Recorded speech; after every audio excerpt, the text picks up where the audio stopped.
Hello and welcome. I'm Tanner Pierce via the V, live with you here at Ground Memorial Park in Fairbanks, Alaska. We're here for Game 4 of this 4-game series today, just a 7-inning game, as we've got a flight to catch on the way home at 5:50. So just to be safe, just going to be a 7-inning game here today against the Goldpanners.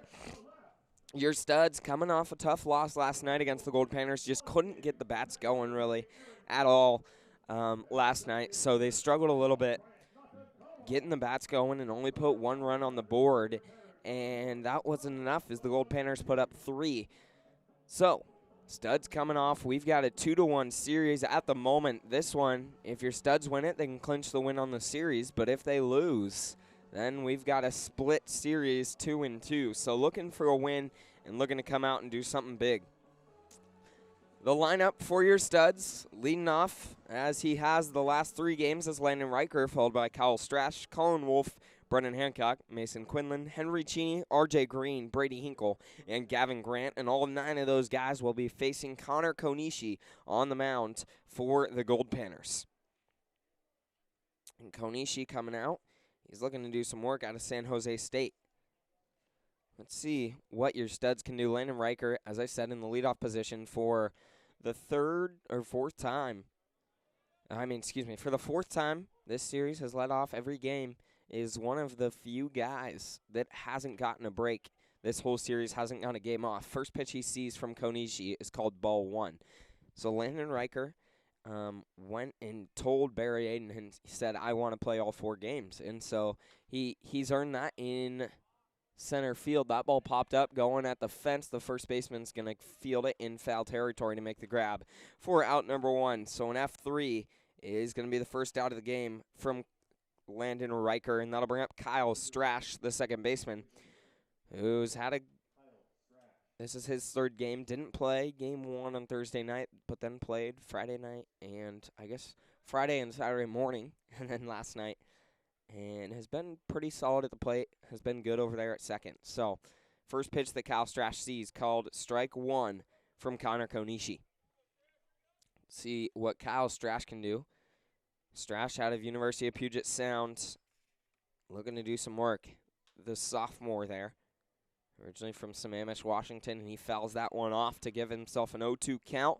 Let's see if Kyle Strash can settle in right here for your Studs and get something going, as he's looking to lead things off after Landon Riker popped out in foul territory to the first baseman for the first out of this game. That's going to be hit over towards the second baseman. A base knock for Kyle Strash is going to get things going here in the top of the first. That ball hit hard over towards the second baseman, who slid trying to make a play on it but couldn't get his glove on it. A base knock for Kyle Strash right in the 4-hole is going to put a runner on with 1 out in the top of the first.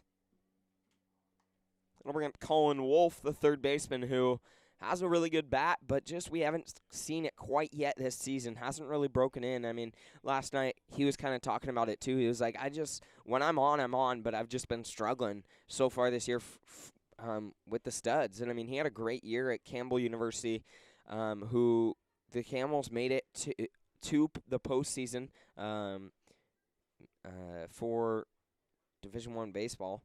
And they actually made it to the regional championship. They were 1 game away from making it to the super regional and ended up losing, but had a great year as a junior transfer over to Campbell. Played 2 years at Tacoma Community College, so Colin Wolf stepping in. He's got a 1-1 count. Next pitch from Konishi. Swung on, hit hard, going foul just over the bleachers there along the right field line. Not many people at all here tonight, or this afternoon at Ground Memorial. Probably 30 or so, if that. Couple people last night, but probably a little less than 100 here last night. But Friday night for the Midnight Sun, 3,560 strong. We've got a 2-2 count at the plate for Colin Wolf. As I was saying, Colin Wolf batted .311 in 193 at-bats at Campbell University, and just super solid.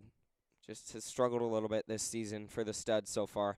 That's going to be inside for ball 3. We've got a full count at the plate for Colin Wolf. Let's see what Wolf can do here.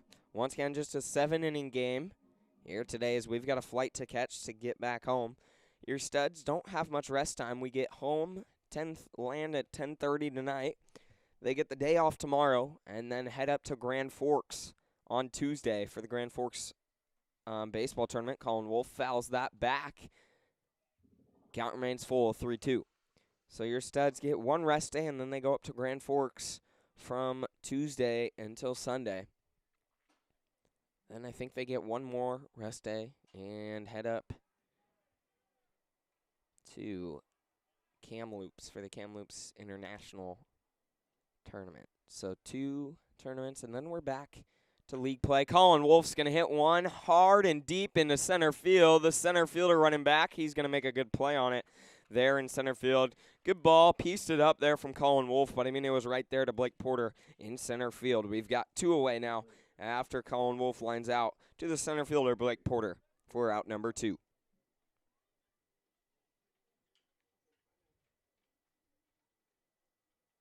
That'll bring up Brennan Hancock, making his second appearance of this series. Was scheduled to start on Thursday night, ended up getting hurt, was hurt, wasn't really feeling too well, so he sat that game, had a scheduled day off on Friday night, and now played yesterday and didn't do too hot at the plate, so looking to turn that around right here. He's got a 1-0 count with 2 away. And a runner on first. Let's see what Hancock can do. Hancock, the junior, out of Hawaii University. The ball's going to be popped up. Going just to the left of me here in the press box. Count moves to 1-1 for Brennan Hancock. 1 ball, 1 strike. Once again, facing Connor Konishi on the mound for the Goldpanners. Konishi actually listed as a position player on their roster. Next pitch. Called ball 2 to Brennan Hancock. Some solid pitching from both squads this series. I mean, both teams, the Studs are always known for having solid pitching. That ball is going to be popped up towards the left fielder who's going to make the grab for out number 3. So Brennan Hancock flies out to the left fielder for out number 3. But as I was saying, the Studs are always known for having a solid pitching staff. I mean, as I've touched on before, they have that connection with Driveline Baseball, so there's quite a few ex-professionals on this Studs pitching staff. They were actually named last year at the NBC World Series the top pitching staff there, and only added on some better arms this year. They lost one in Jeff Brown, who was just so solid. He did throw 1 game this year, but lost Jeff Brown, but added on a couple new arms that are real solid. So this pitching staff might even be better. But, I mean, the Goldpanners have had some pretty solid arms as well. So it's been a good series on the bump for both teams. We've got on the mound getting the start for your Studs is Merle Rowan Kennedy, the graduate out of University of Puget Sound. He's coming out looking to do some work, get things going today against the Goldpanners. He's the righty, probably 6'3" on the bump for your Studs. Let's see what Rowan Kennedy can do in the start today. Once again, just a 7-inning game. So Rowan Kennedy looking to come out and do some work on the mound against the Goldpanners in the bottom of the first inning after the Studs couldn't get anything. They did get 1 base knock in the first, but other than that, nothing else. We're scoreless heading to the bottom of the first inning, and the Goldpanners looking to come out and do some work. Due up for them is going to be Griffin McCormick, who's been in the leadoff spot all series, followed by Cole Carter, Blake Porter, then Ben McKay, Bryant Nakagawa, Aaron Kim, Tony Riley, Grant DeLapp, and Braxton Innes is 1 through 9 for the Goldpanners at the plate.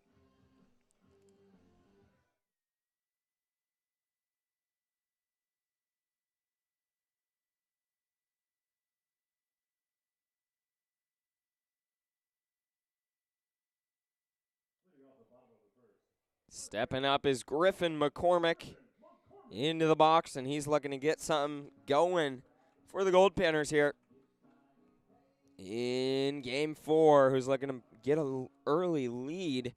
And it's the Studs right here. Once again, Studs leading this series 2-1. Final game happening right now. And first pitch he sees from Rowan Kennedy outside for ball 1. McCormick last night went 1 for 3 with a walk and batting .357 on the season. Called strike one there on McCormick. We've got a 1-1 count at the plate. McCormick looking to lead things off strong for the Goldpanners against Rowan Kennedy. Next pitch from Rowan Kennedy. Swung on, fouled back. Going back towards me, but a little just to the left. Count moves to 1-2.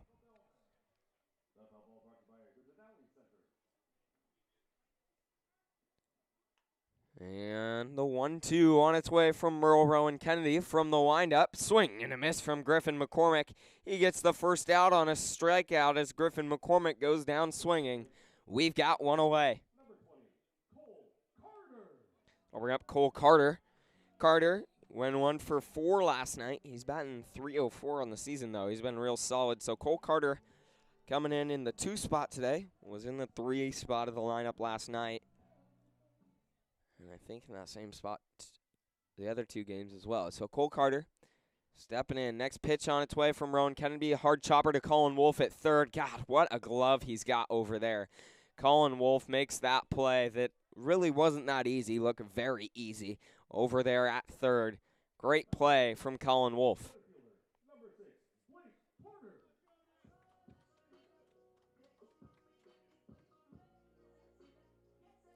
So Colin Wolf, said this a couple times before, but was one of 3 finalists in the nation for the Rawlings Gold Glove Award there at third base, which is where he played all year for the Fighting Camels of Campbell University down in North Carolina.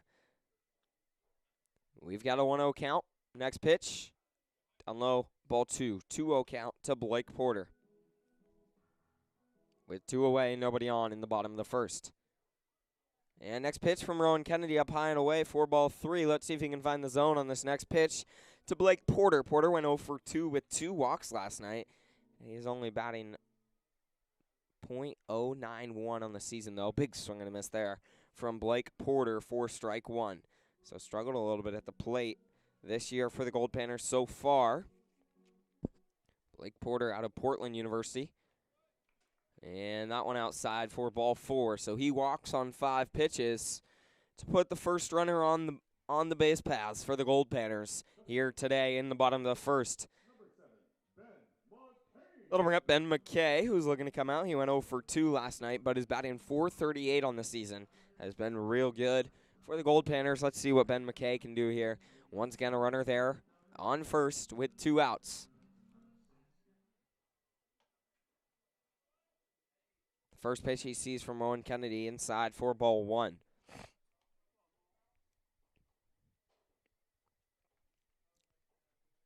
And Rowan Kennedy, next pitch on its way. Down low and inside again for ball 2. So Rowan Kennedy struggling to find the zone these last couple at bats. Let's see if he can find it here against Ben McKay.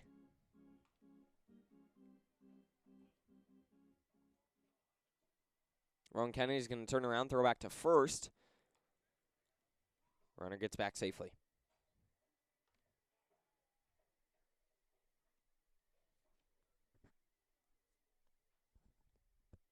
And next pitch popped up, going deep into left field. Running back is R.J. Green there at the warning track. He tracks it down. Great play there in left field from R.J. Green. Great work being able to track that one down and getting underneath it. Had plenty of time to get back there. He made the play at the track for out number 3. So a quick inning. Faced for one more than the minimum in the bottom of the first is Rowan Kennedy. As we head to the second, your Studs looking to get the bats going.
Back here in the top of the second inning, leading things off for your Studs is the first baseman, Mason Quinlan.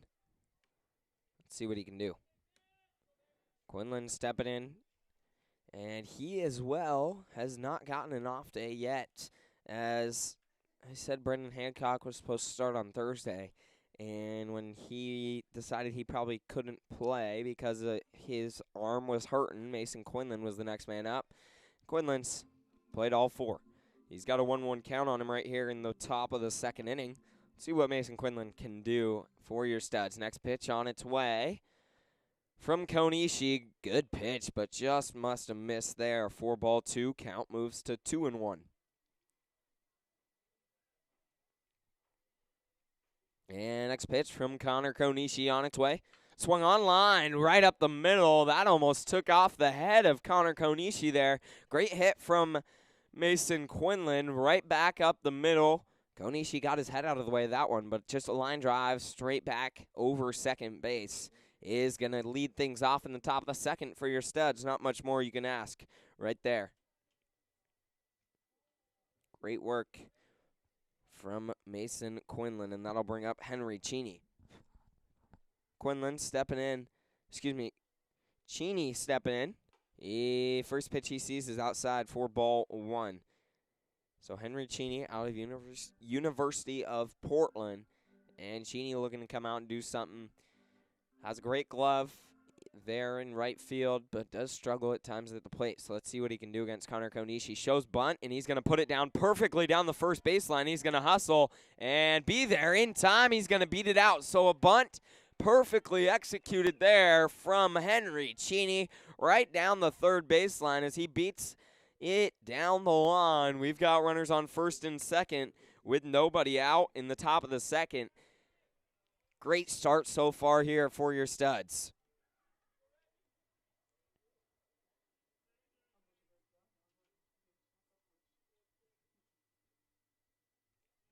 And R.J. Green now at the plate. First pitch he sees way up high and inside from Konishi, 4-1. R.J. Green stepping in. Just finished up his last year of eligibility at Tacoma Community College. Still looking over his options, where he wants to play next year.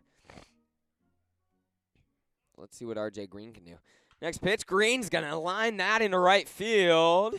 And it's going to be held up. That's Mason Quinlan held up over there at third as the right fielder, Braxton Ennis, makes a good throw in, getting it in time. We've got runners on all 3 with nobody out for Brady Hinkle. Let's see what Hinkle can do. R.J. Green liked the first pitch he saw, second pitch he saw, and took it into right field, just lined it there to load the bases. 2 hits already here in the top of the second inning. Hinkle stepping in. First pitch he sees is called strike 1. Let's see what Hinkle can do if he can deliver right now with the bases juiced for your Studs.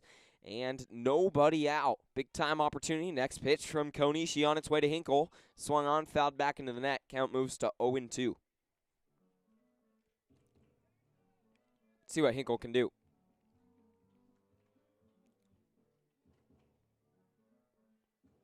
Once again, the base is juiced and nobody out.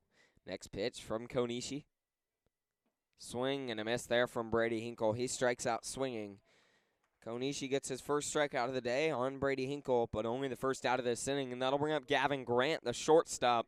Let's see what Grant can do right here for your Studs. He's looking to deliver, looking to do something big with the bases loaded and only 1 out. Gavin Grant, just a great all-around baseball player. He was actually committed to Oregon State out of high school, and about at the end of his senior year, end of senior year, they called him and said, "Hey, so we were banking on a kid our shortstop getting drafted, and he didn't. So he's staying. You're probably going to be 4th or 5th on the depth chart up the middle." And so Gavin Grant said, "You know what? No, screw it." So he's at Tacoma Community College. And, I think it's a great fit for him. He's going to be able to go on and play at the next level. Has a great glove over there at short. And has a pretty solid bat, too. Swing and a miss there. Gives him a 2-1 count. I mean, out of the two, I think the defensive side of things is definitely a strong suit, but still can deliver at the plate. And the 2-1 on its way from Konishi, swung on, popped up high into center field.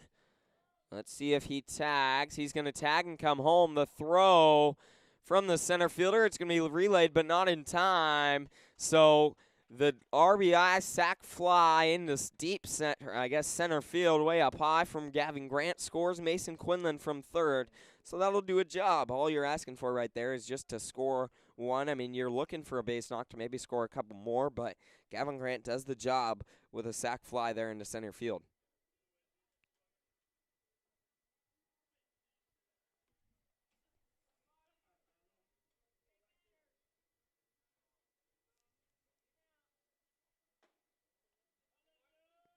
And Landon Riker up for the second time already here in just the second inning. See what Riker can do. He led off with he popped out to the first baseman there in foul territory, so looking to change that right here, and he's got a 2-0 count at the plate from Connor Konishi. Your Studs leading 1-0 in the top of the second. Next pitch. Swung on, popped up way high in left field, right along the foul territory there, 5 feet off the line or so. The third baseman makes the grab for out number 3. So Landon Riker in his first 2 at-bats, he pops out in foul territory in both of them. We have a 1-0 lead, though, after the RBI sac fly from Gavin Grant there in the center field. Scored Mason Quinlan from third. A couple base knocks this inning help your Studs get on top early. We'll be back. Merle Rowan Kennedy coming out for a second inning of work. Stay tuned.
And we're back here in the bottom of the second inning. The Goldpanners trailing 1 now after your Studs took the lead with 3 hits in the top of the second. Leading off is going to be Bryant Nakagawa. And first pitch he sees is called strike 1 from Merle Rowan Kennedy. Rowan Kennedy faced one more than the minimum in the bottom of the first, and did pretty solid. That ball is going to be popped up in foul territory. Running over is R.J. Green, and that's going to land on the bleachers. Count moves to 0-2 for Bryant Nakagawa. Nakagawa coming in looking to do something for the Goldpanners at the plate. He went 1 for 4 last night and batting .462 on the season for the Goldpanners. So he's got a very solid bat in the designated hitter position today, but yesterday is listed as a catcher on the roster and was behind the dish yesterday. Actually threw out one, showed some solid arm strength there.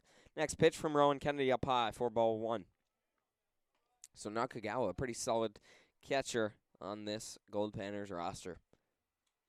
The 1-2 from Rowan Kennedy, swung on back up the middle. That's going to be a base knock from Bryant Nakagawa to lead things off for the Panners in the bottom of the second. That one just taken right back up the middle. Merle Rowan Kennedy stuck his glove out trying to make a play on it, but he couldn't. That's going to be the first hit of the day for the Goldpanners.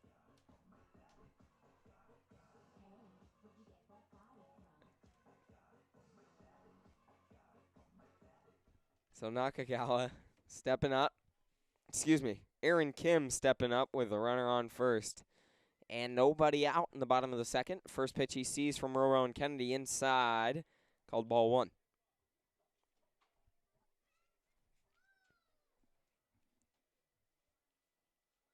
Rowan Kennedy with an 1-0 count, facing Bryant Nakagawa. Next pitch, way inside again. 4-2. So let's see if Rowan Kennedy can find the zone right here against Bryant Nakagawa. Nakagawa looking to come out and do something for the Goldpanners. And Rowan Kennedy nods, gets the pitch, and delivers there for strike 1. Good pitch. Down low, inside corner. We've got a 2-1 count.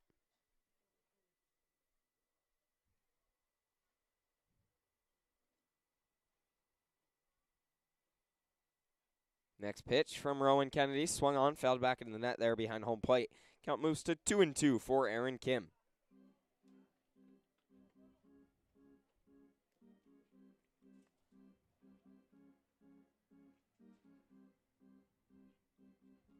Two. Nobody out. Next pitch from Rowan Kennedy. Swung on, chopper towards Colin Wolf at third. He's going to field it, throw it to Kyle Strash at second, relays it to first, and Mason Quinlan picks it out in time. Great work from the studs infield right there on that play. Colin Wolf seeing the ground ball, charging it hard, fielding it, throwing it over to Kyle Strash, who then relays it in no time over to Mason Quinlan. And Quinlan does a great job picking that out of the ground. Great work rolling that one up for your studs to give us 2 outs in the bottom of the second inning. And now we've got a 0-1 count for Tony Riley.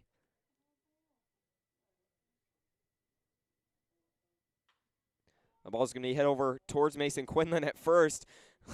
So a little bit of assistance there. So Mason Quinlan tries fielding that one. It bounces off of his glove right over to Kyle Strash. And Rowan Kennedy was already running over to first, so Kyle Strash fields it and throws it to Rowan Kennedy at first for out number 3. So a little bit of an assist there from Mason Quinlan. Your studs get out of it after a solid defensive inning right there. We'll be back in just a minute for the top of the third.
In the top of the third, leading things off for your studs is going to be Kyle Strash, the second baseman, who had a base knock up the middle of his first at-bat. And stepping in his second, looking to do something in the top of the third. First pitch he sees from Connor Konishi is called strike 1. And next pitch from Konishi, called strike 2 to Kyle Strash. Let's see what Kyle Strash can do here for your studs. Once again, looking to lead things off strong in the top of the third.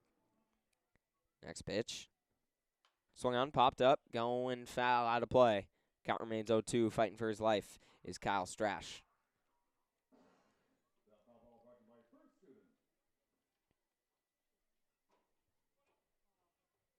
And next pitch on its way. Away for ball 1. Count moves to 1-2 for Kyle Strash at the plate. Let's see what he can do for your studs right here.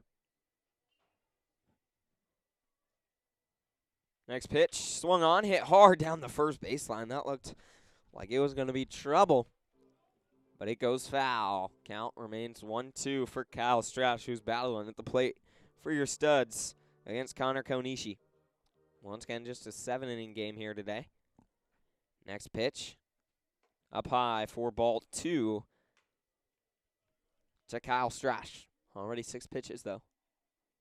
7th on its way here pretty soon.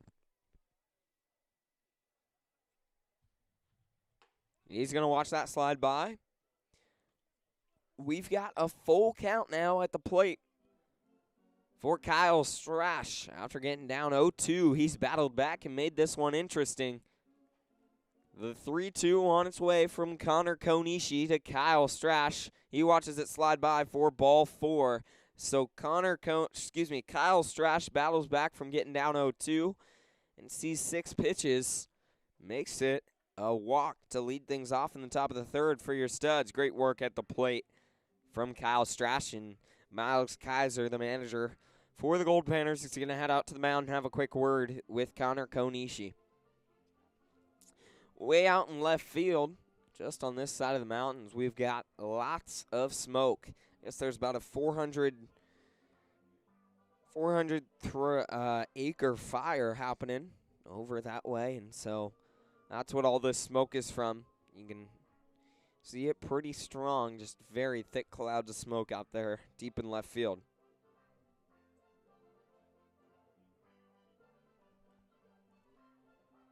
We'll be back in just a minute when we resume after this meeting on the mound.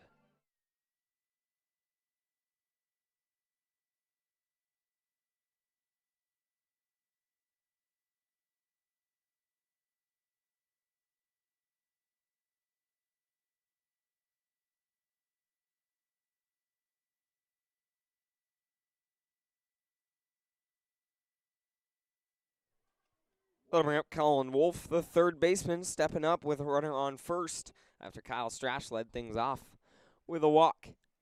And next pitch on its way to Colin Wolf. He's going to show bunt, but pull back as that one was up high for ball 1.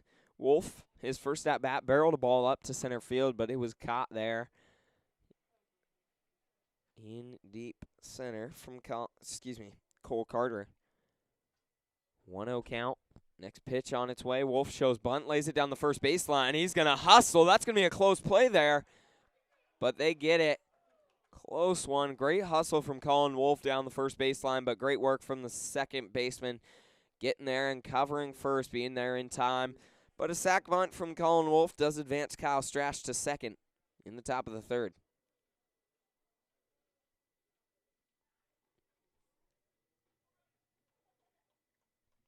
That was a 1-3-4.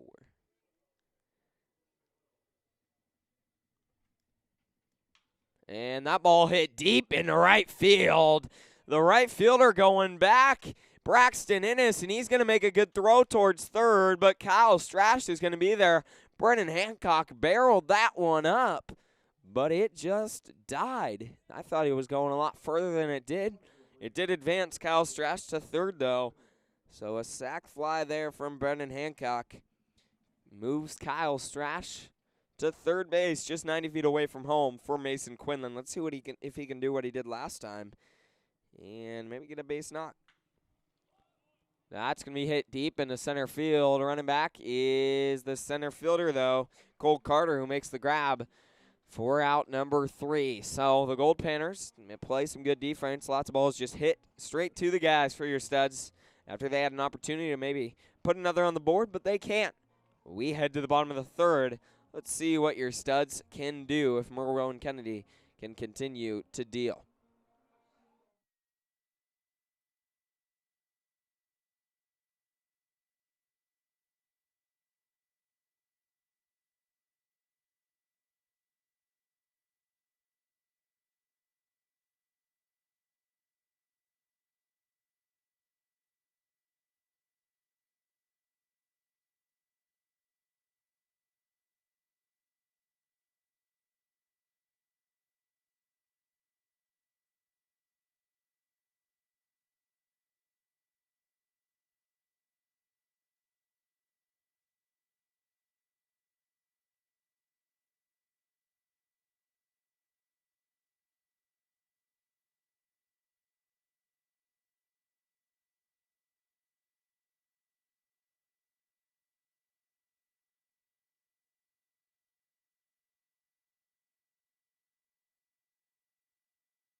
In the bottom of the third, leading things off for the Goldpanners is going to be the shortstop, Grant DeLapp. And DeLapp looking to come out and get something going right now for the Panners, as they really haven't been able to do anything against Merle and Kennedy so far. First pitch that DeLapp sees, called ball one. DeLapp, shortstop out of Washington State University. Next pitch, line into right field. Running back is Henry Cheney there to make the grab, though, for out number one. So an F9 right there is going to be the first out in the bottom of the third inning.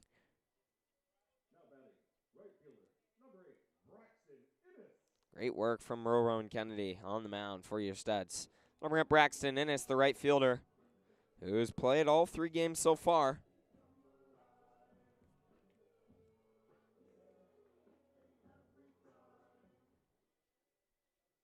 See what Innes can do right here. The number 9 man, the anchor in this Goldpanners lineup.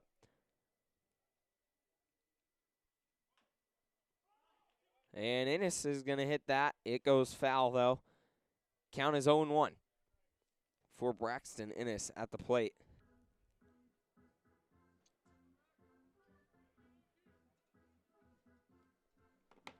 And Innes stepping in, looking to do something right now. Last night, he went 0 for 3 at the plate, and he's only batting .053 on the season, so struggles a little bit at the plate for the Goldpanners, but has a good glove out there in right field. That ball is going to be fouled back. Going back over the press box, count moves to 0-2 for Braxton Innes as he fouls that one back.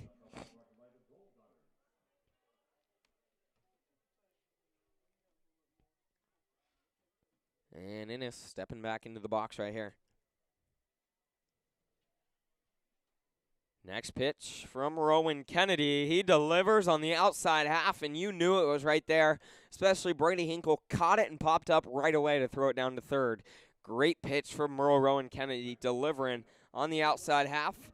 He gets his second strikeout of the day right there on Braxton Innes as he watches it go by for strike 3. We've got 2 away in the bottom of the third.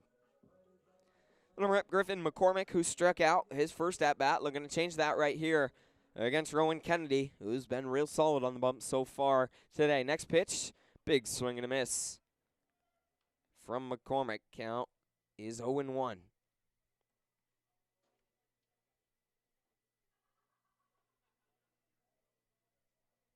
Rowan Kennedy last year for the Studs. He's a graduate out of UPS last year in 100. He had a 1.57 ERA in 40 innings, so pretty solid on the bump. Next pitch, lined into center field. That's going to be a base knock for Griffin McCormick. Out to Landon Riker there in center field.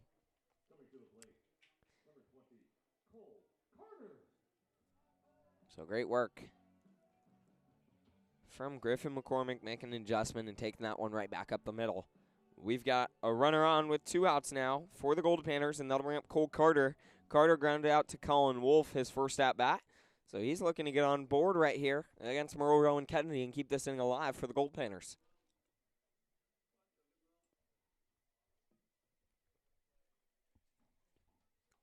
Next pitch from Rowan Kennedy. Called strike 1 right there. Great work from Rowan Kennedy on the mound for your Studs.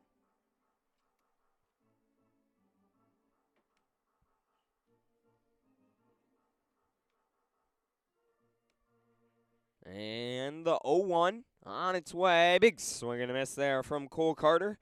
Count moves to 0-2 with 2 outs for Cole Carter, the left fielder, who's looking to do something right here for the Goldpanners and keep this thing alive for them. He does have a runner on first. And swung on is shallow right there is Kyle Strash at the cut to make the grab for out number 3. Track that one down. We've got 3 away after the F4 from Cole Carter. So the Goldpanners do get 1 hit there, just their, first hit of the day. Actually, they get their first hit of the day right there off of Merle Rowan Kennedy. Second. Yes, I had that. Second hit of the day right there off of Merle Rowan Kennedy. We come out to the top of the 4th, and your Studs looking to get the bats going again. We'll be back in just a minute.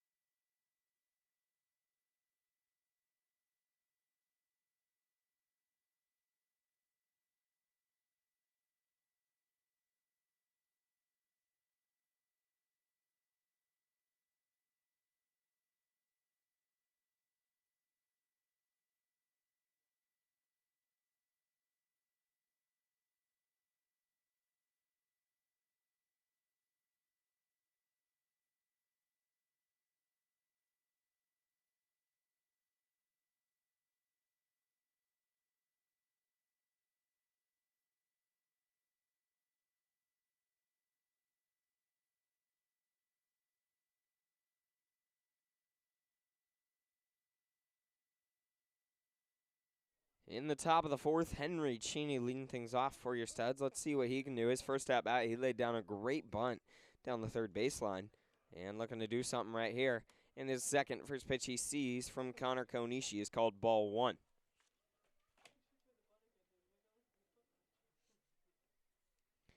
And the 1-0 from Konishi. Inside, called ball 2.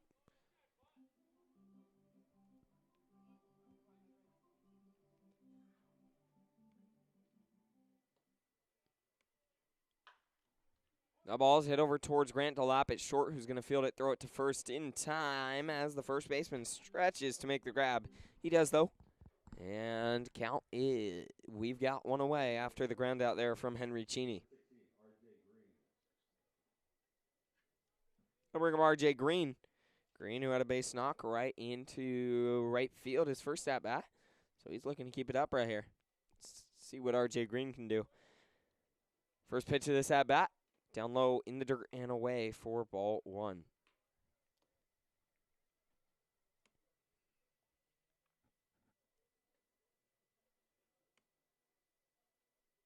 Next pitch. Delivered on the outside half was Connor Konishi. Great work behind the dish also from Aaron Kim, framing that one up. Count moves to 1-1. Next pitch to R.J. Green. Swung on, popped up high, going foul and out of play back behind home plate. Count is 1-2 for R.J. Green.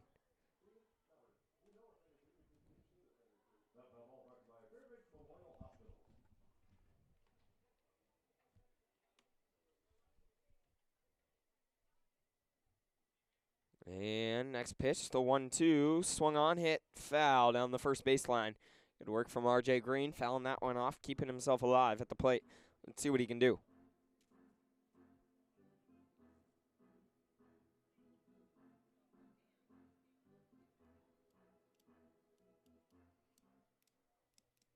Next pitch on its way from Konishi, down low, spikes it in the dirt. Trying to get R.J. Green swinging at the breaking ball, but he's not fooled. Count is 2-2 for R.J. Green at the plate.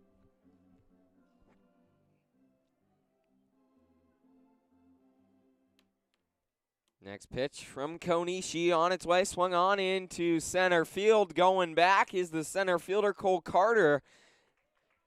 Cole Carter's got a lot of speed out there in center field and can track a ball well. He's made quite a few real good plays out there in center field. I mean, also lots of balls that your Studs have been hitting have been right to, or at least have been out right to guys in the outfield for the Goldpanners, but also a couple balls that they've tracked down.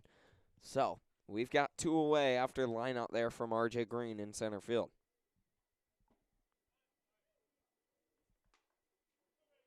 Brady Hinkle, 0-1 count. He struck out swinging his first at-bat, so let's see if he can turn that around right here for your Studs. Once again facing Connor Konishi. Next pitch, down low and inside. Counts 1-1.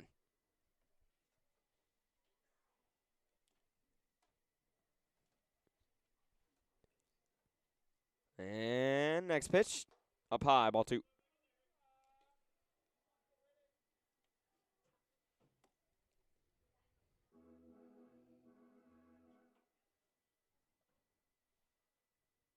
That ball popped up, going foul out of play towards the beer garden there. That's going to drop in the 2-2 count now for Brady Hinkle.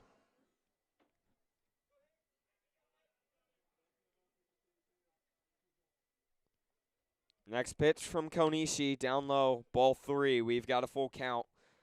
Let's see if Hinkle can keep this inning alive for your Studs. He's looking to do some work.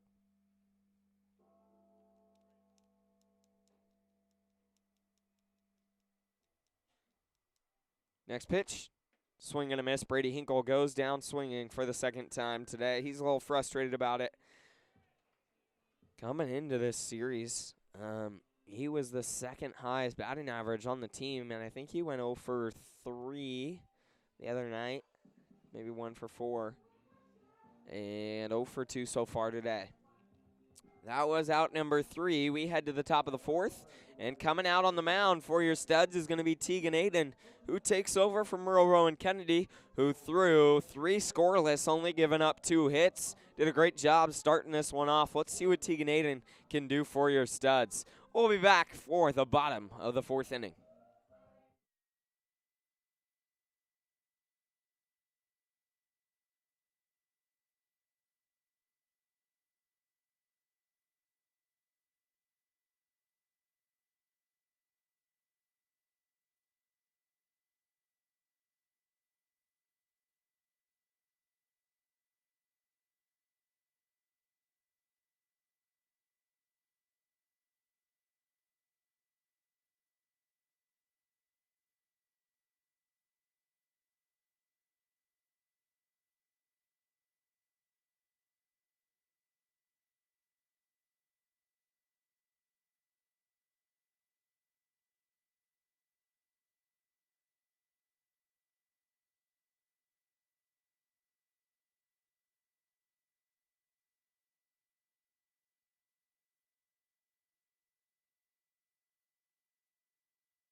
As I said, coming out in the bottom of the 4th is Tegan Aiden, the youngest on this Studs roster, son of manager Barry Aiden. And Tegan just graduated from Puyallup High School a couple years ago. He's going to Everett Community College next year. He's going to redshirt. Is playing on redshirt in there.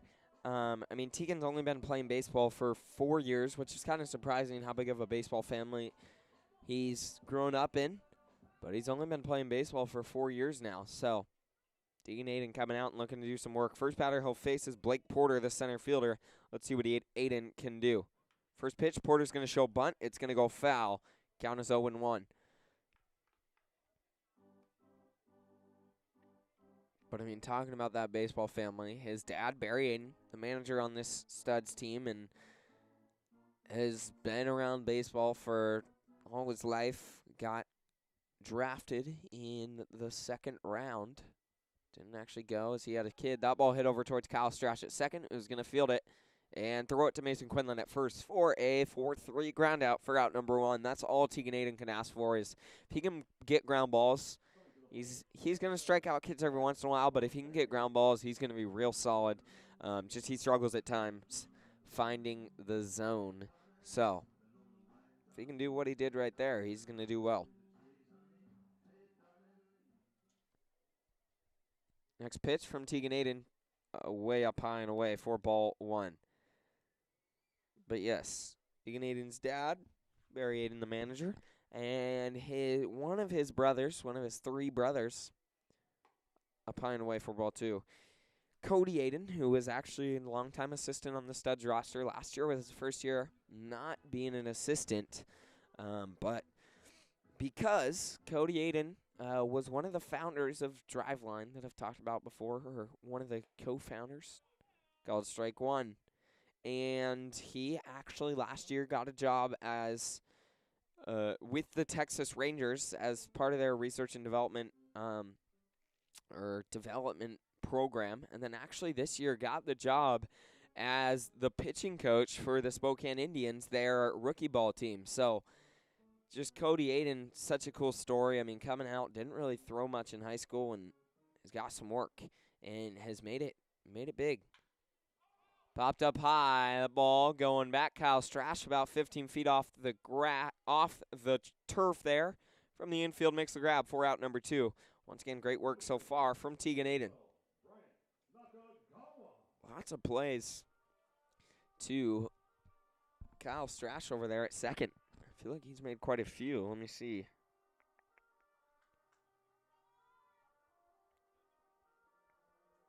I guess four plays so far. First pitch that Bryant Nakagawa sees is outside for ball one. Nakagawa had the first hit of the game for the Goldpanners and then ended up getting out on the double play that Colin Wolf and Kyle Strash rolled up. We've got a 2-0 count now for Tegan Aiden.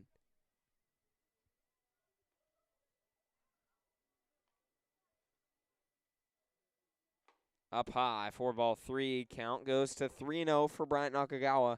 Let's see if Tegan Aiden can settle in right here for your studs.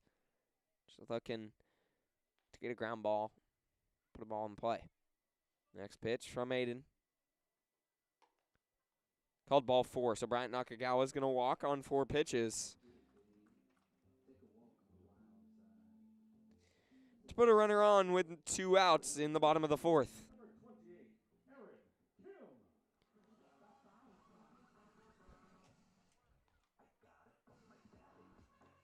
So Aaron Kim stepping up, the catcher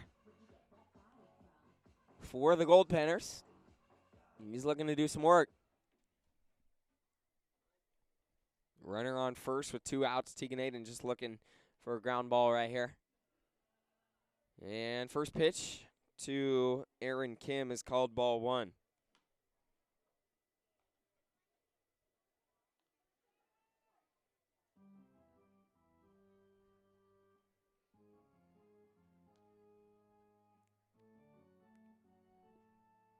So Aaron Kim with a 1-0 count. Next pitch. That's going to be down low in the dirt. Popped out up. Almost back to the mound off of Brady Hinkle's foot. Count moves to 2-0 now. Let's see if Tegan Aiden can find the zone. That's 6 straight balls. Looking to end that streak right here. And Aiden looking back the runner there at first, but he's got a pretty shallow lead. Next pitch from Tegan Aiden, down low, spiked in the dirt for ball 3. Let's see if he can settle in. 7 straight balls. Just looking to find the zone right here.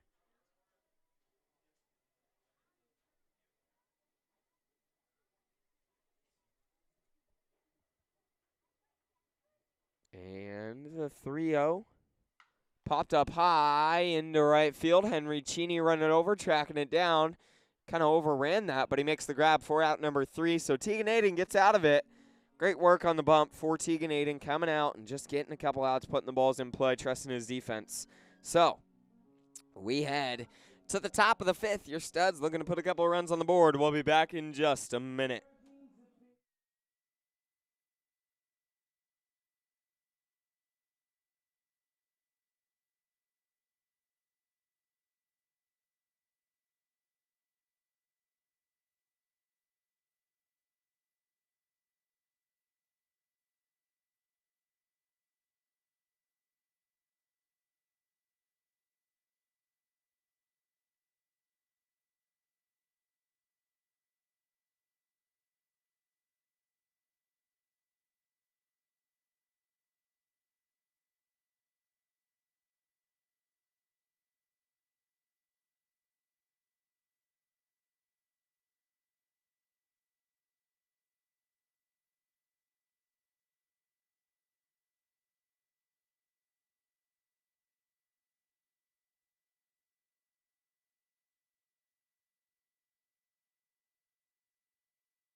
We're here in the top of the 5th, leading things off for your studs is going to be Gavin Grant, his second at-bat of the day.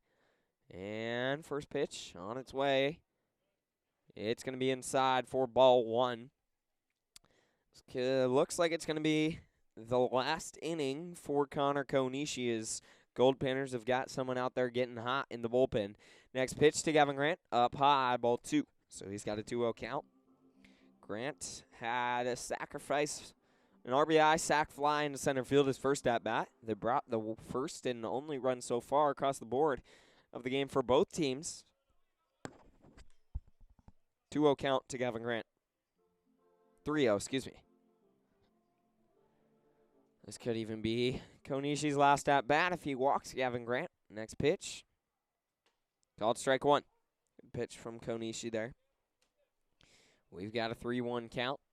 Once again, just a 7-inning game here today. Next pitch. Called strike 2 on Gavin Grant as he watches it go by. We've got a full count. Connor Konishi battling back this at-bat.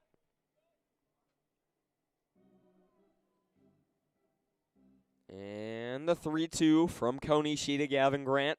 Swung on, fouled back behind him. Great work from Grant there. That looked like it was going to be ball 4, but fooled him a little bit.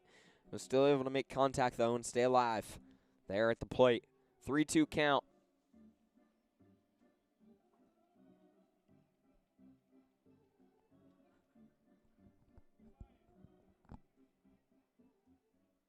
And next pitch from Konishi.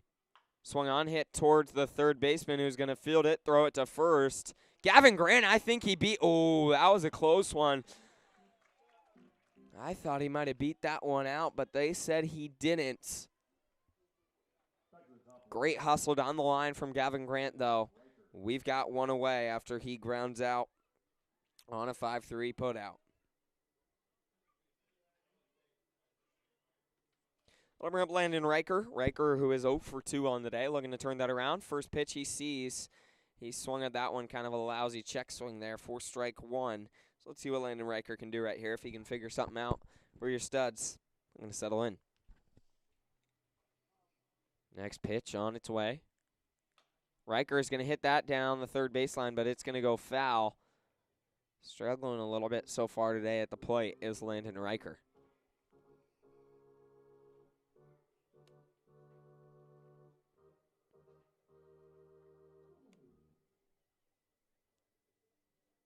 Landon Riker out of Vanguard University, a redshirt junior there, and batted .325 and 205 at-bats this season. He's got a great bat, great glove out there in center fielder, just good all-around player. His second or third year, I think his third year with the Studs now, so 1-2.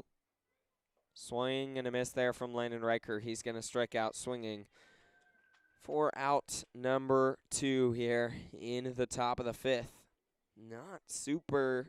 You don't see that a lot out of Landon Riker going 0 for 3. Hopefully he doesn't do it again. Looking to keep himself alive. But still got plenty of ball left.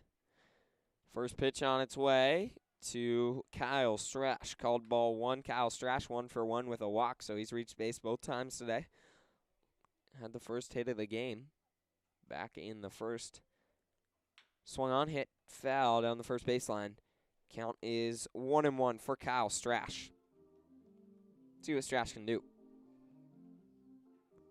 I think by the looks of it, I think Tegan Aiden is just throwing 1 inning. Could be wrong, but Brady McLean was out there getting pretty warm in the bullpen for your Studs. Counts 2-1 now.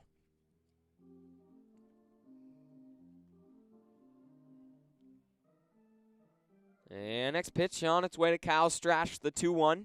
Swung on, going into left field. That's going to drop foul just barely by 5 feet or so.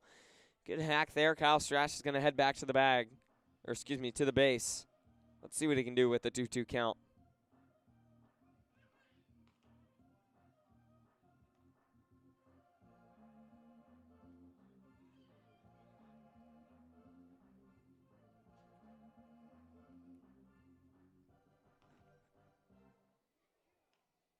And next pitch, down low and away for ball 3 to Kyle Strash, so he's got a full count.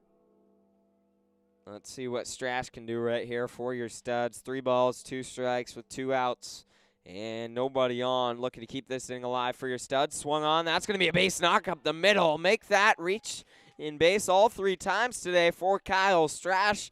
Have a day. Great work there.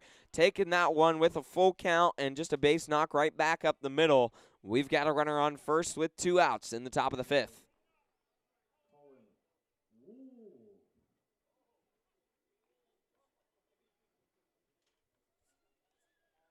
And that'll bring up Colin Wolf. Wolf, the third baseman, made a couple of great plays so far over there at third. 0 for 2 at the plate. Let's see if he can do something right here for your studs.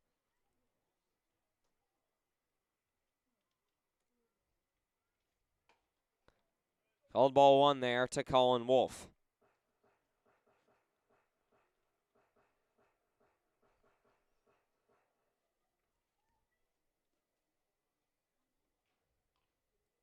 See what Wolfie can do here for your studs. Runner on first, 2 outs. He's got a 1-1 count after that one was in there for strike 1. Count moves to 1-1 with 2 outs. And a runner on first in the top of the 5th. Colin Wolf looking to keep this inning alive now for your studs. As I said, 0 for 2 so far on the day. Just hasn't quite settled in at the plate this year for the studs. That's going to be hit deep into left field at the warning track. That's going to one-hop the wall. Kyle Strash is going to be held up there at third. And right as I say, he hasn't quite found his spot. Colin Wolf doubles to the warning track there in left field. Great hit from Colin Wolf, getting out in front of that pitch and taking it, turning on it to left field. Great work, and now we've got runners on second and third with 2 outs. That's the first extra base hit of this series for your studs. Goes to show how their bats have been so far against the Goldpanners. And Brennan Hancock fouls that back up towards the press box. He steps in now with an 0-1 count as he fouls that back. Let's see what Hancock can do for your studs. The 0-1 with 2 outs on its way from Connor Konishi. Hancock watches that one as it spiked down in the dirt. Count moves to 1-1 with 2 outs and runners on second and third. Let's see what Hancock can do for your studs. Hancock pops that up high. He's frustrated about that. Right along in foul territory, first baseman's going to make the grab. So after having an opportunity to score one, Brendan Hancock pops up in foul territory for out number 3. We head to the bottom of the 5th after your studs lead 2 stranded. They lead 1-0, and Tegan Aiden coming out for a second inning of work.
And we're back in the bottom of the 5th.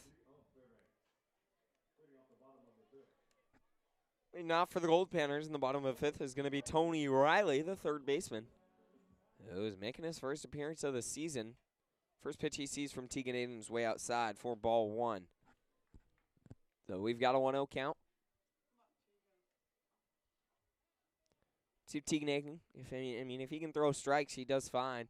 Even if it gets guys make contact. It worked last inning. They were all, the couple times the guys made contact, they were out. So Let's see if Tegan Aiden can do something similar right here. 2-0 count, swung on. That's going to be into right field. Henry Cheney running back, and he's going to cut it off. Great play from Henry Cheney, tracking that down, taking, I think, the perfect line to that one and cutting it off, keeping that only at a single for Tony Riley there into the gap in right center.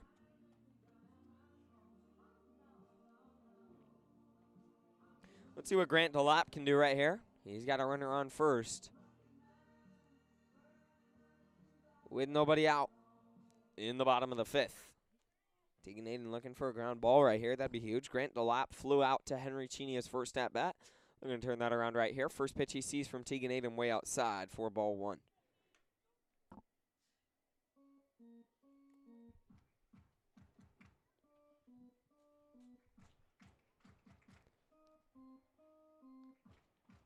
And the 1-0 on its way. Nope, Tegan Aiden's going to turn around and throw back to first. Let's see what he can do.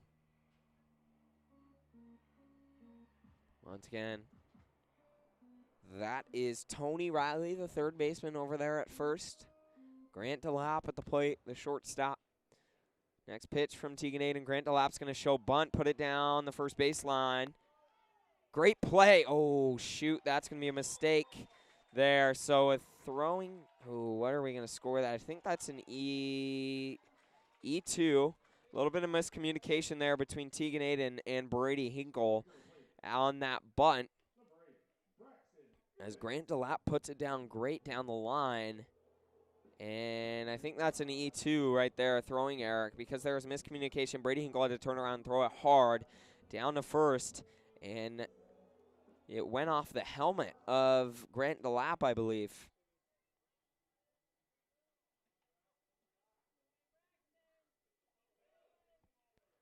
So Braxton Innes is stepping in.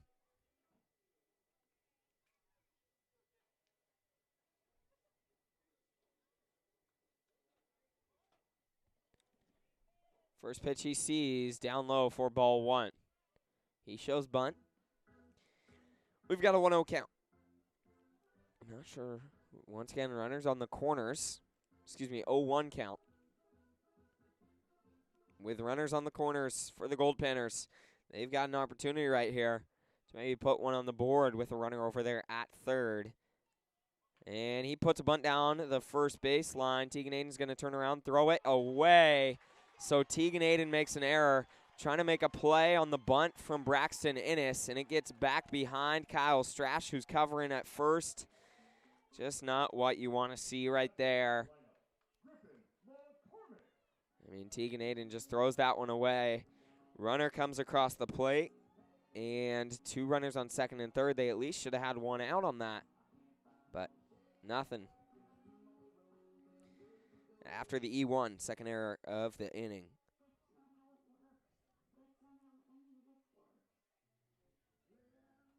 And I think that's going to be the end of Tegan Aiden's day. Coming in is going to be Brady McClain. If that is the case, let's see what he can do. We're all tied up at ones now in the bottom of the fifth. After a couple errors from the studs. And we're having a word out there on the mound right now. Not sure if Remington's going to pull him or if he's just going to have a quick word.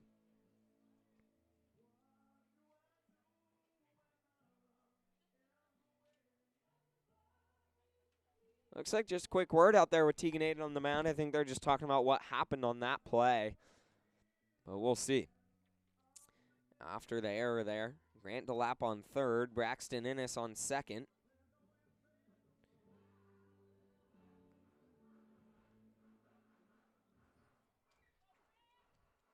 So let's see if Tegan Aiden can settle in and find something out right here. Looking for a couple outs against the Goldpanners, as there's nobody out for the top of their lineup. Griffin McCormick stepping in. He's 1 for 2 with a base knock his last at bat. See what Tegan Aiden can do. Called strike one on the first pitch. He fires. Good pitch. We've got no one count. Runners on second and third. Nobody out in the bottom of the fifth inning.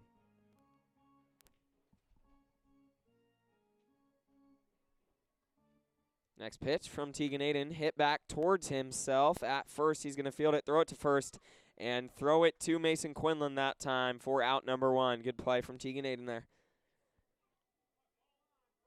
We've got 1 out with runners on second and third. And that's going to be the end of Tegan Aiden's day. Brady McLean heading in from the bullpen. The sophomore will be will be sophomore out of Spokane Community College. Out of Spokane Valley. Let's see what McLean can do on the bump. Tegan Aiden's day will be done. He gave up 1 run, that run being unearned, but it did score anyways. And McLean stepping in, looking to get out of this thing with no damage done. Runners on second and third and 1 out. He's looking to get 1 out. We'll be back in just a minute to see what Brady McLean can do for your studs.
So in the bottom of the 5th, once again coming out, is Brady McLean on the mound for your studs. He's looking to do something and do some work, taking over in relief of Tegan Aiden on the mound, who threw 1 1/3, and he let up. Let's see here. 1 run, that run being unearned, but still gave up 1 run. So let's see what he can do. And first pitch on its way from Brady McLean. In there, looked good, but called ball 1 to Cole Carter. So McLean, as I said, out of Spokane Valley Community College.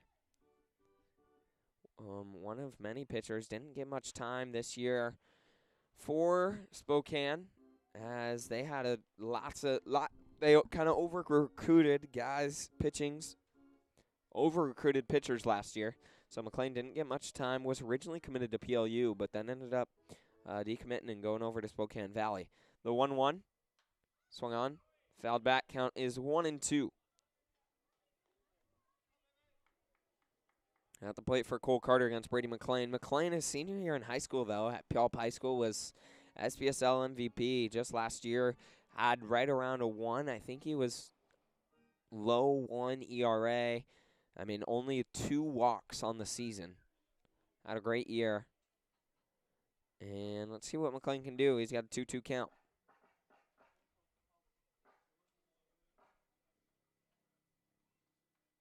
Down low, ball 3.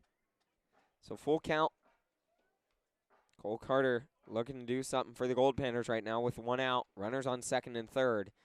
Let's see if McLean can settle in. He works quickly on the mound, doesn't waste much time at all. And takes his time on this pitch, fires it in, popped up into left field. Running in is RJ Green. He's going to make the grab, and that was shallow enough that no tag. We've got 2 away. At the plate. Great work there from Brady McLean, getting out number 2.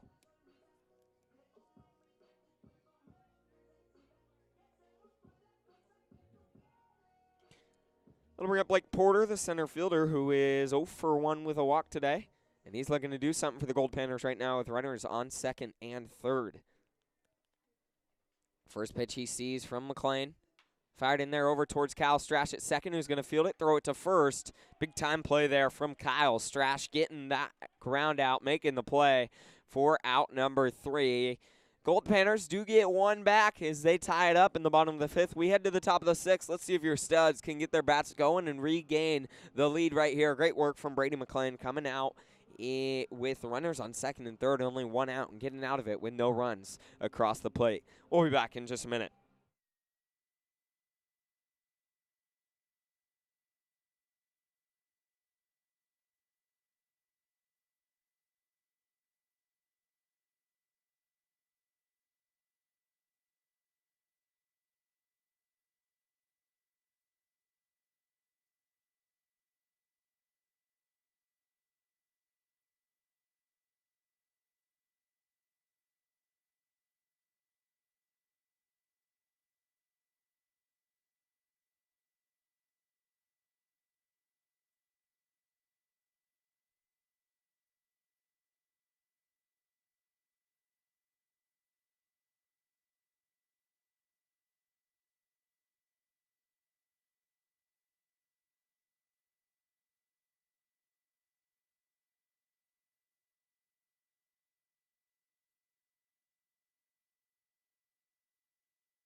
Pitching change for the Goldpanners here in the top of the 6th. It's going to be Zach Johnson, the senior out of Western Oregon University. He's coming out, taking over for Connor Konishi, who threw 5 complete innings and actually didn't do too bad. Let's see, gave up 6 hits and 1 run, but other than that was pretty firm on the mound and did a good job for the Goldpanners. Stepping up to the plate, Zach Johnson throwing in the Midnight Sun game.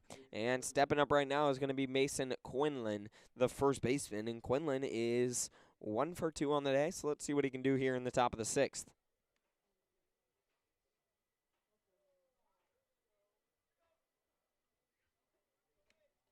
And back to the plate is the catcher for the Goldpanners, Aaron Kim.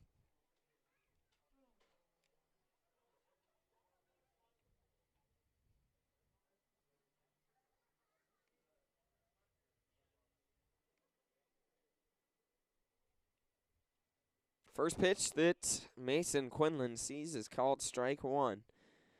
Zach Johnson coming in and throwing the last couple innings for the Goldpanners in the Midnight Sun game. Back on Friday night. Swung on. Quinlan over towards Grant DeLapp at short, who's going to field it, throw it to first in time. That's going to be a 6-3 ground out for out number 1 in the top of the 6th. Once again, your studs looking for 1 run at least, as it's all tied up at 1s here in the top of the 6th inning after the Goldpanners got 1 run back after a couple of errors in the bottom of the 5th. That'll bring up Henry Cheney. Cheney is 1 for 2. Right here for your studs. Let's see what he can do. Next pitch, up high, ball 1. So 1-0 count to Henry Cheney, who was first at bat, laid down a perfect bunt down the third baseline. Second at bat, grounded out to Grant DeLapp. And the 1-0 on its way. Swung on, lined into right field, but it's going to be caught. Wow, what a play out there from Cole Carter. That looked like it was going to be big, a base knock for Henry Cheney, but it's caught from Cole Carter out there.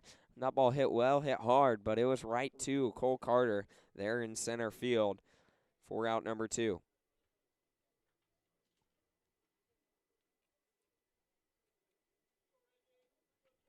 That'll bring up RJ Green, who is 1 for 2. Let's see what RJ Green can do here if he can keep this inning alive for your studs. First pitch he sees from Zach Johnson is called ball 1.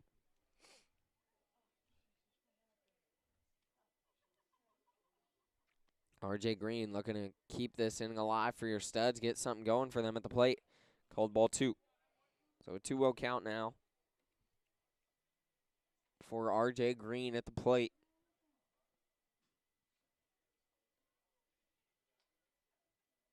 And next pitch. Called strike 1 on RJ Green. Let's see what he can do for your studs right here.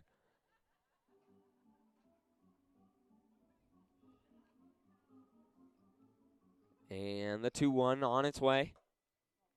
Called strike 2 on the outside half. Looked like that was going to be ball 3, but called strike 2. See if RJ Green can shorten up right here. Got to swing at anything close with 2 strikes on you. 2-2 on its way from Zach Johnson. Way outside, ball 3. So full count now. Big time at bat, big time pitch for RJ Green. Let's see what he can do for your studs. Looking to get on board right here against Zach Johnson.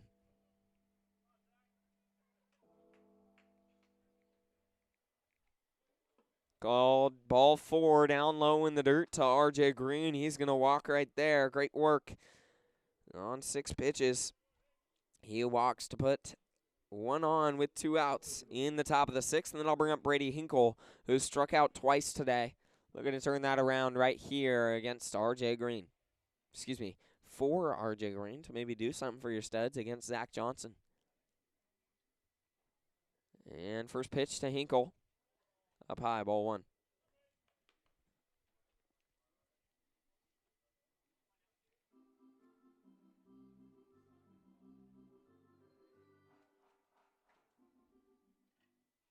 Next pitch to Brady Hinkle.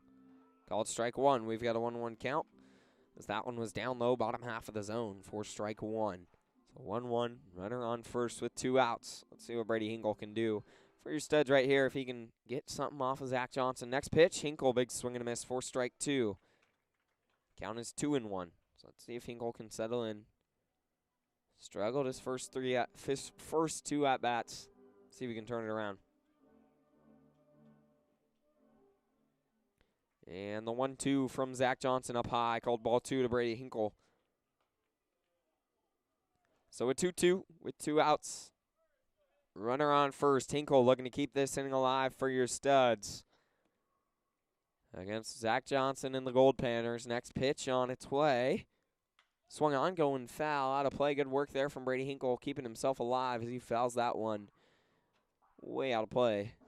Down at the first baseline. Count remains 2-2. Good hack. Let's see what Brady Hinkle can do here for your studs. The 2-2. Swing and a miss. He's going to strike out swinging for the 3rd time today. Just not having the best day at the plate. That's out number 3. Your studs don't get anything here in the top of the 6th. Coming out for the bottom of the 6th inning is Brady McClain. Let's see if he can do some work on the mound for your studs and then give them an opportunity to get the lead in the 7th. We'll be back in just a minute.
We're back here for the bottom of the 6th inning. Brady McClain looking to come out and do some work for your studs on the mound. We've got a 1-0 count. And 1-1 now after he fires that one in there to the zone. So 1 ball, 1 strike at the plate for Ben McKay, who's 0 for 2 on the day.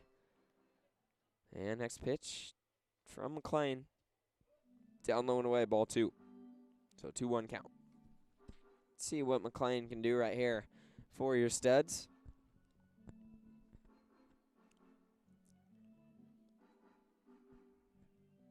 And the next pitch on its way. Down, he spikes it in the dirt, 4-3. So a 3-1 count. Let's see if McClain can settle in right here, looking to do some work. Next pitch. Called strike 2 from Brady McClain. Great work there on that pitch. He's almost a sidearm. He is pretty much a sidearm, not quite submarine, but sidearm. That ball's going to be lined into center field. Landon Riker taking about 3 steps to his right, and he makes the grab for out number 1 as Ben McKay flies out to center field. Coming to the plate, Bryant Nakagawa. Letter up Bryant Nakagawa. Nakagawa 1 for 1 with a walk on the day, so he's reached base both times he's been up today. See what Nakagawa can do.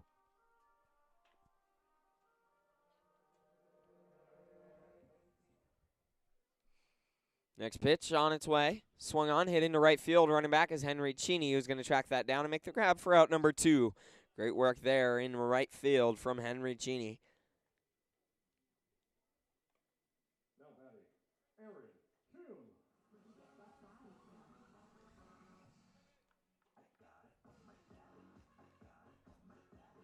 Stepping up is Aaron Kim, the catcher for the Goldpanners with 2 outs and nobody on. Let's see what he can do. Next pitch from Brady McClain in there for strike 1. Great work from McClain on that pitch. Fired it in the zone for strike 1. Next pitch.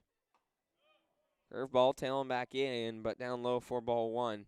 Counts 1-1 at the plate for Aaron Kim, who is 0 for 2 so far today. Next pitch to McClain. Swung fouled back. Count is 1-2 for Aaron Kim at the plate for the Goldpanners.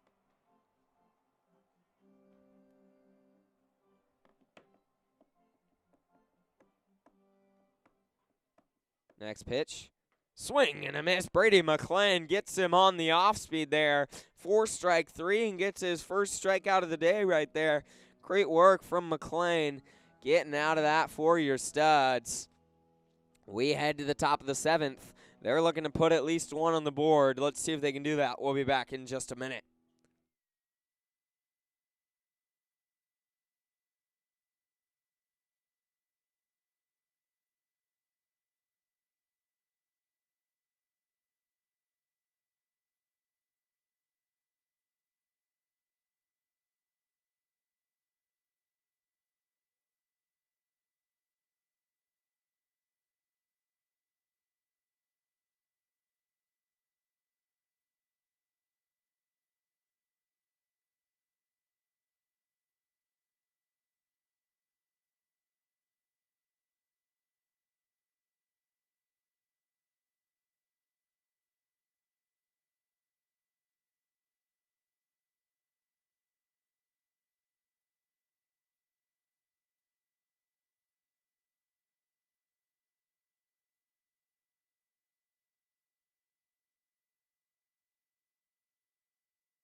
Once again, in the top of the 7th, your studs looking to come out and get 1 run on the board at least, as this is only a 7-inning game we've got going here today. Stepping up is Gavin Grant. Let's see what Gavin Grant can do here for your studs, if he can get things going in the 9-hole of this lineup. He's looking to do some work. And once again, facing Zach Johnson on the mound for the Goldpanners. First pitch to Gavin Grant, called strike 1. We've got no one count. Zach Johnson, solid so far. Did walk RJ Green, but other than that, he's been real good for the Goldpanners. Next pitch. Called strike 2 to Gavin Grant. So he's got an 0-2 count. Let's see if he can shorten up. Find a pitch he likes and drive it right here in the top of the 7th. Your Stud's looking to get one on the board. The 0-2 from Zach Johnson. You got to be expecting something off speed. And that one down low and away for ball 1 to Gavin Grant. So 1 ball, 2 strikes. Nobody out as Gavin Grant's looking to lead things off here. On board for your Studs. Let's see if he can do it. Next pitch from Zach Johnson. Swing and a miss from Gavin Grant. His first strikeout of the day right there for out number 1. I'll bring up Landon Riker. Riker 0 for 3. Let's see if he can turn that around right here against Zach Johnson. Made a couple good play out there in center field. Let's see what Landon Riker can do for your Studs.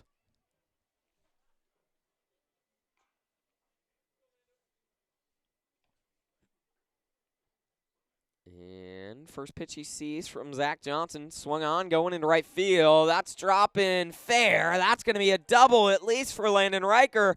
He's turning 2 and is going 3. The throw to the third is off the mark. A triple for Landon Riker here in the top of the 7th. That's a way to break your 0 for 3 straight streak in the 7th. He gets a triple down the right field line, the first baseline. That drops back into the corner. Big time hit there for Landon Riker. Now just 90 feet away from home with 1 out. Is Riker the go-ahead run for your Studs in the top of the 7th. Not much more you can ask for him out of that one. That'll bring up Kyle Strash, and Strash 2 for 2 with a walk. First pitch he sees from Zach Johnson called strike 1. Kyle Strash, the perfect man for this job right here. Let's see if he can deliver for your Studs. Once again, a runner there on third after that triple from Landon Riker. Next pitch outside for ball 1 to Kyle Strash. He's got a 1-1 count.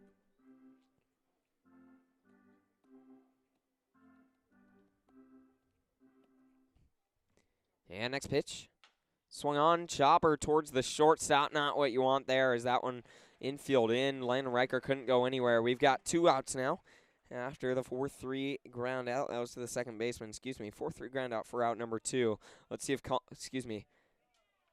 Colin Wolf can deliver for your Studs.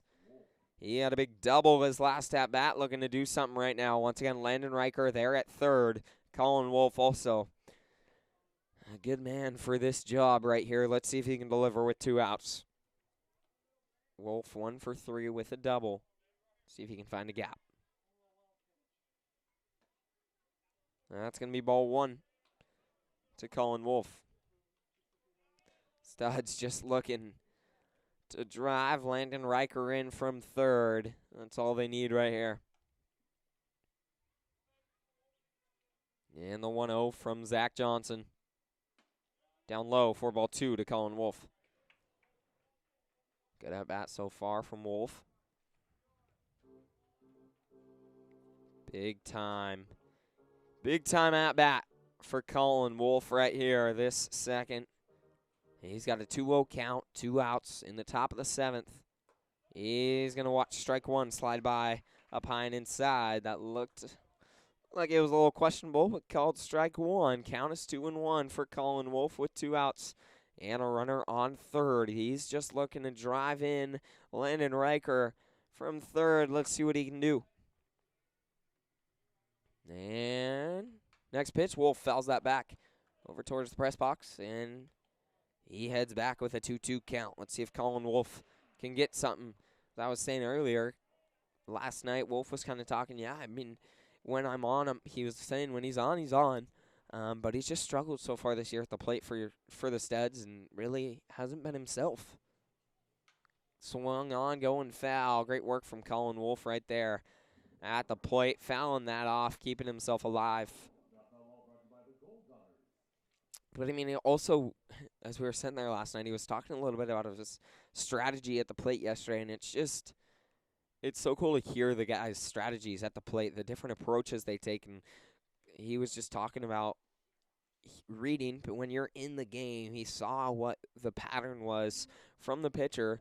It was first pitch fastball, and if he throws a strike, then he was on the curveball, and so waiting on that curveball on the second pitch and just being, or excuse me, not curveball, breaking ball, just an off speed there on the second pitch, and Colin Wolf got a little bit of a break there, but just having a strategy, waiting on that, you know what's going to come that second pitch, as it was working all day for him, for the pitcher yesterday, and so Wolf had a strategy, and it's just so cool to see how much he can think and how much of a strategy game baseball is. Colin Wolf's going to walk there for your studs on 6 pitches, but runners on the corners with 2 outs for Brennan Hancock. And looks like manager for the Goldpanners, Miles Kaiser, is going to go out and have a word on the mound with the whole infield. So Brennan Hancock stepping up. He's 0 for 3. He's real solid at the plate. He's been solid. I mean, as I said, he hit 3. Let's see here. Brennan Hancock he hit 296 and 108 ABs this year for Hawaii, University of Hawaii, and so he's struggled a little bit at the plate so far this year for your studs. Let's see if he can turn that around right here. This would be a perfect time to do it, as he's got runners on the corners with 2 outs in the top of the 7th. Your studs looking to get something right here. I mean, yeah, Hancock batting .205 in 44 at-bats. First pitch he sees from Zach Johnson is called ball 1. 1-0 count.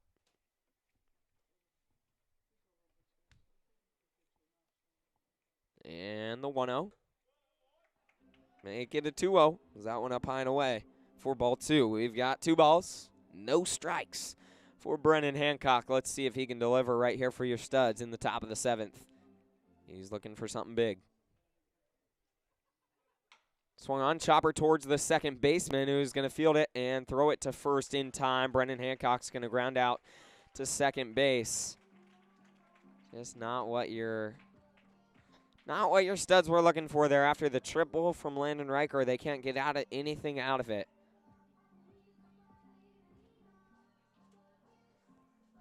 We head to the bottom of the 7th, all tied up at 1s. And Brady McClain coming out for his 3rd inning of work so far. Has faced the minimum that he has seen. Let's see what he can do. And once again, Hancock grounded out to the second baseman there. For out number 3. We head to the bottom of the 7th, all tied up at 1.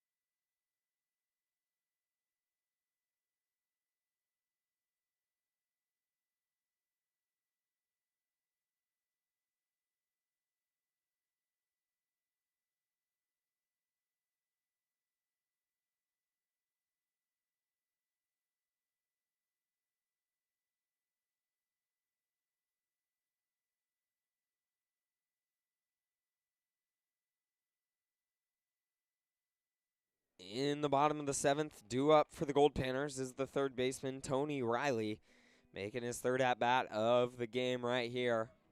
He's 1 for 2.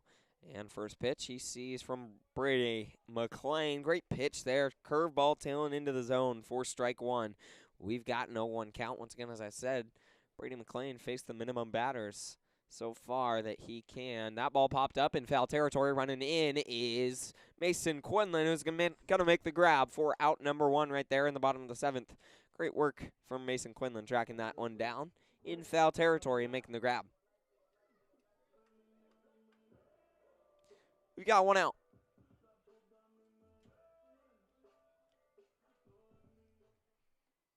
And first pitch to Grant DeLapp from Brady McClain. He's going to miss inside for ball 1. DeLapp is 0 for 2. Reached on error, though, in his second at-bat. Next pitch Swung on, popped up high into shallow left field. R.J. Green running in, but Gavin Grant's going to be back there and call him off to make the grab. Great communication out there from Gavin Grant for that play, being underneath it and calling off R.J. Green, saying, I got it. We've got 2 away in the bottom of the 7th. And that'll bring up Braxton Innes. Nope, looks like we've got a pinch hitter. That is the pinch hitter, Colin Runge, number 26. Runge played third base all 3 of the first games all 3 first games. Or the first 3 games this series. That is a solid glove. Threw away a couple pitches every once in a while, but called strike 1 there. Great pitch. We've gotten 1-1 at the plate for Colin Runge. Swing and a miss, a big one nevertheless there. 4 strike 2, great pitch from Brady McLean, getting him on the off speed. Good pitch, just missed outside for ball 2. Count is 2-2 for Colin Runge at the plate. His first at bat of the day right here. Popped up high into foul territory. Colin Wolf running over and making the grab there for out number 3. Great work from Brady McLean. He faced 9 batters and got all 9 of them out. Great work on the bump in relief for your studs. Not much more you can ask for out of him right there for your studs. So we head to the top of the 8th and we head to extras. Let's see if your studs can get their bats going again. We'll be back in just a minute.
Leading things off for your studs in the top of the 8th is going to be the first baseman, Mason Quinlan. And Quinlan looking to come out and do something. Once again, we're in extras here, as this was just a 7-inning game, or it was supposed to be at least. So we'll see how this all plays out. First pitch on its way to Mason Quinlan. Called strike 1. So Quinlan looking to do something against Zach Johnson. Your studs had a big opportunity in the top of the 7th to get something, and after the triple from Landon Riker with 1 out, they couldn't do anything after that. Count is 0-2 after a big swing and a foul back from Mason Quinlan on that pitch. And next pitch, swung on, hit foul down the third baseline. So Quinlan, 0-2 count still as he stays alive after fouling that one off. Great work. And the 0-2 on its way from Zach Johnson. A hard chopper up towards Grant DeLapp at short, who's going to field it. Make a great play there on the run to throw it over and get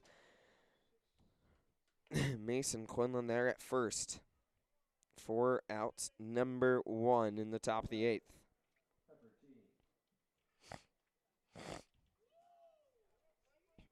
That'll bring up Henry Cheney.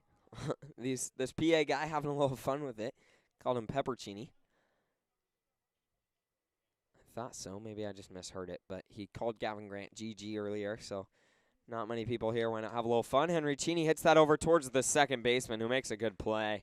I mean, it was just right to him. That ball was hit hard, hit well, but it was right to the second baseman. Again, two straight at-bats that Henry Cheney's had two really good hit balls, and both of them have been right to guys. Not much you can do about that. That'll bring up R.J. Green. And R.J. Green looking to do something. He is 1 for 2 with a walk. He's had a good day at the plate. First pitch he sees called strike one. In the top of the 8th.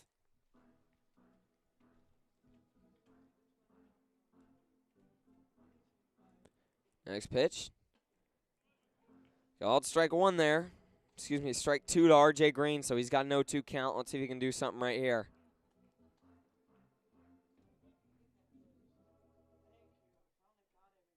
And next pitch on its way. R.J. Green fouls it back behind him, staying alive at the plate. Count is 0-2 with 2 outs.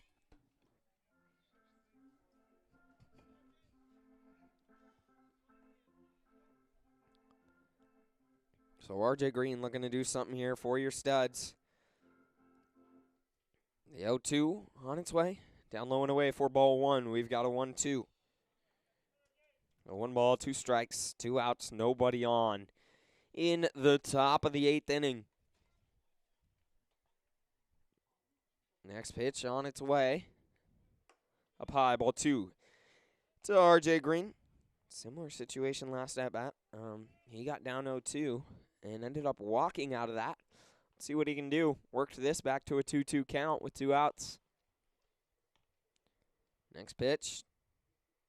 Way inside, ball 3 to R.J. Green. So a full count here.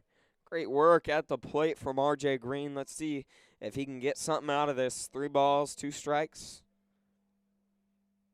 2 outs. Nobody on in the top of the 8th. Your studs looking to get something going right here in extras. Way inside, ball 4. That's 2 straight at-bats. R.J. Green's gotten down 0-2 and battled back and ended up getting a walk out of it. So good work there from R.J. Green.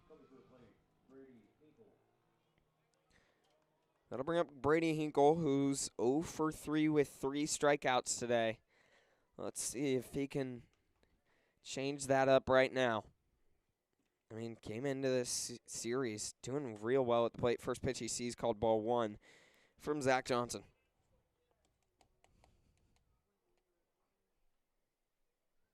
And the 1-0.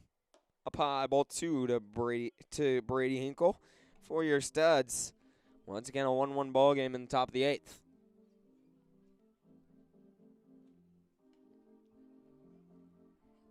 Two-0 count. Runner on first with 2 outs. Your studs looking to do something here in the top of the 8th inning. And the 2-0 on its way. Called ball 3 to Brady Hinkle. So he's got a 3-0 count. Let's see what he can do against Zach Johnson.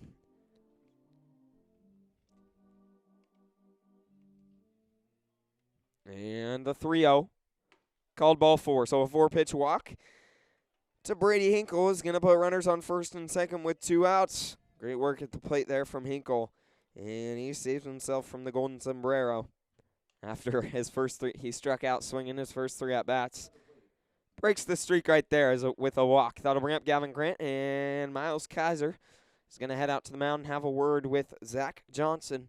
That could be the end of his day. Not sure. We've got someone warming out in the bullpen for the Goldpanners.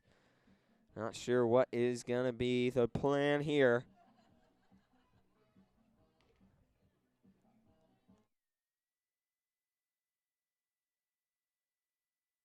Looks like we're just going to have a quick meeting out here once again after 2 straight walks. From Zach Johnson. So he's struggling to find the zone these last couple at-bats through 8 straight balls. Right there. Let's see if he can figure something out.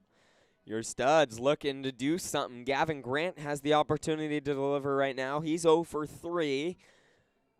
Did have a sac fly back in his first at-bat, but other than that, grounded out to the third baseman in a strikeout. So let's see if Gavin Grant can get something going for himself today. Runners on first and second with 2 outs. Big time opportunity, big time at bat right here for Gavin Grant. Show what he can do for the Studs against Zach Johnson. And first pitch, down low and away. That's going to be a pass, a wild pitch, and advance both runners to second and third. RJ Green rounded third hard. Love the aggressiveness on the base paths there. So runners on second and third after the wild pitch there from Zach Johnson, and a 1-0 count for Gavin Grant.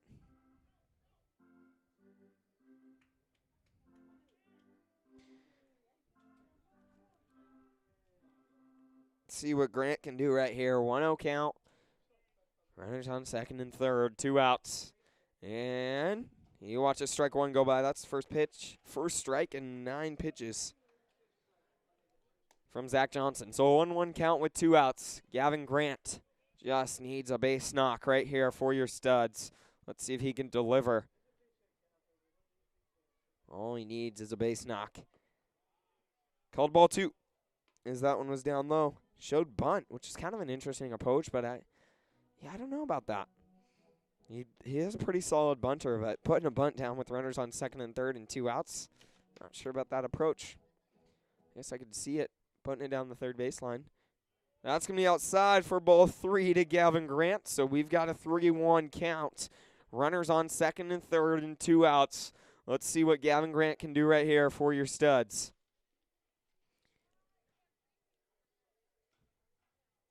And the 3-1 from Zach Johnson is going to be fouled back over the net behind home plate to make it a full count for Gavin Grant. Let's see if he can do something. Got to swing at anything close, but you're looking for ball 4 as well. So let's see what he can do with a full count on him.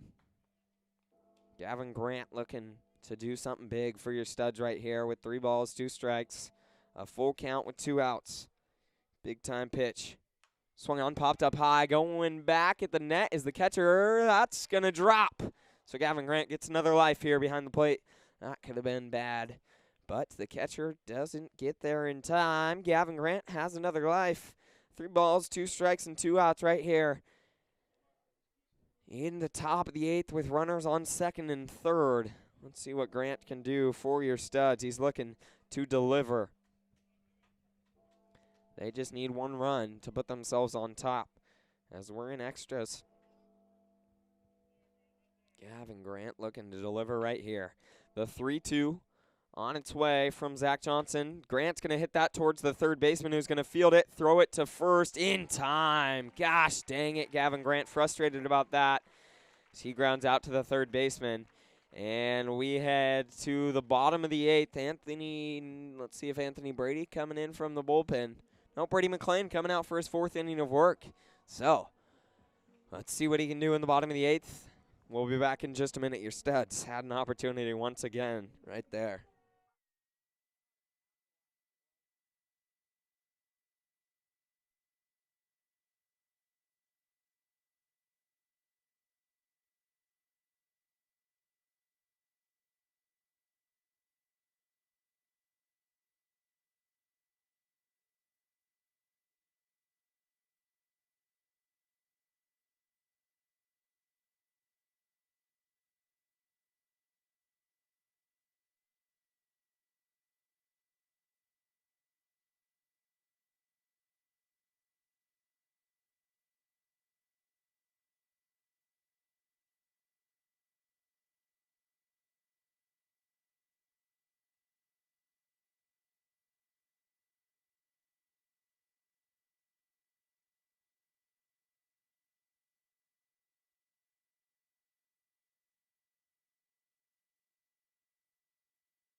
Here in the bottom of the 8th, leading things off for the Goldpanners is Griffin McCormick, the leadoff man, his 2nd time facing Brady McClain.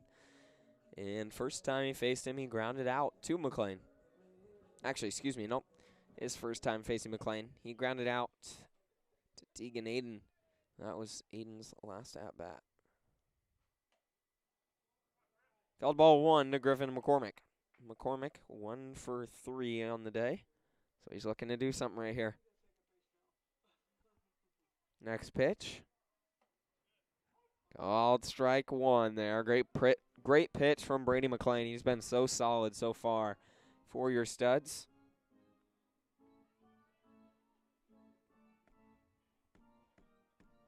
And next pitch on its way. Curveball just missed its spot for ball 2. We've got a 2-1 count with nobody out, nobody on in the bottom of the 8th inning. Goldpanners looking to get something going right now against McLean. That ball popped up, going foul. Colin Wolf running over, but that's going to be out of play. Count moves to 2-2 for Griffin McCormick.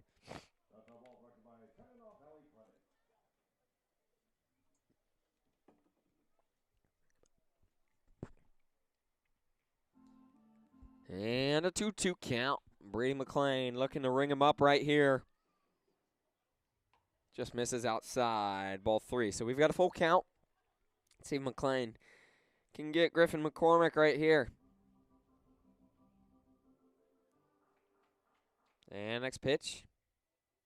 Swung on, hit deep, going foul though. Anthony Brady, what a play there in right field. Is he out? That ball going foul, and Anthony Brady coming in off the mound in the bullpen and makes the grab.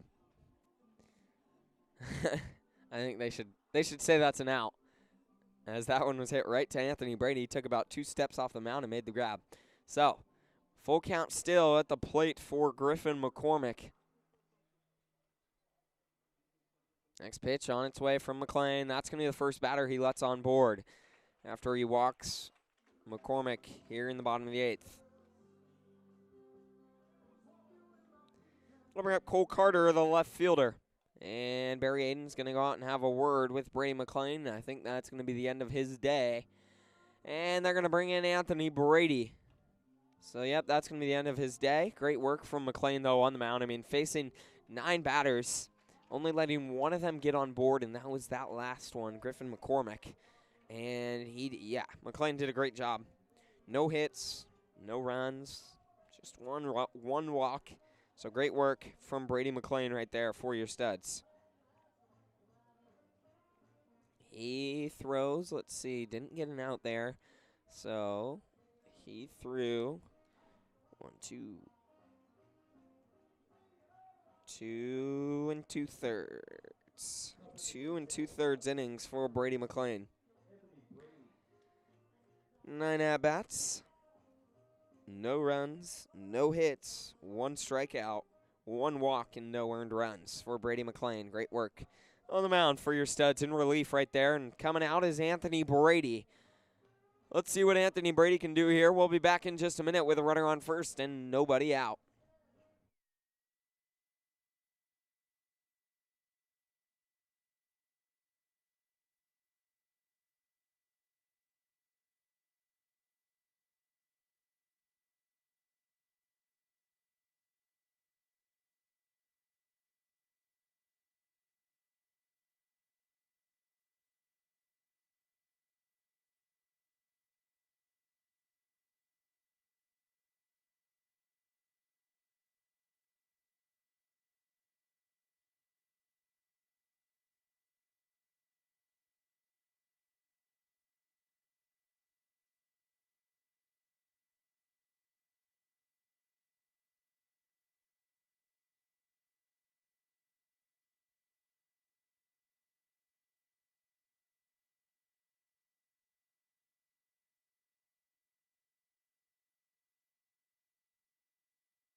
Out here is Anthony Brady taking over for Brady McClain.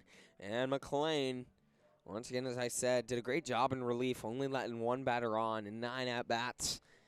And Anthony Brady stepping out. Let's pull up his stats so far this season. I mean, he's been solid. But yeah, Anthony Brady coming out through the last 3 innings in the Midnight Sun game. First pitch of this at-bat. Batter's going to show bunt, but pulls back as that one was down low for ball 1. So 1-0 count.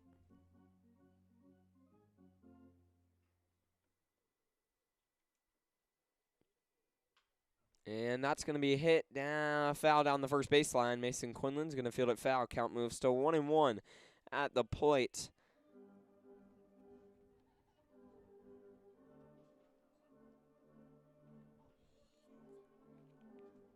So 1-1. Anthony Brady right now looking for his first out and out number 1 in the bottom of the 8th. Next pitch on its way. Batter's going to show bunt again, and he keeps it there. It's a 1-2 count. Great work from Anthony Brady, keeping it down low on the bunt.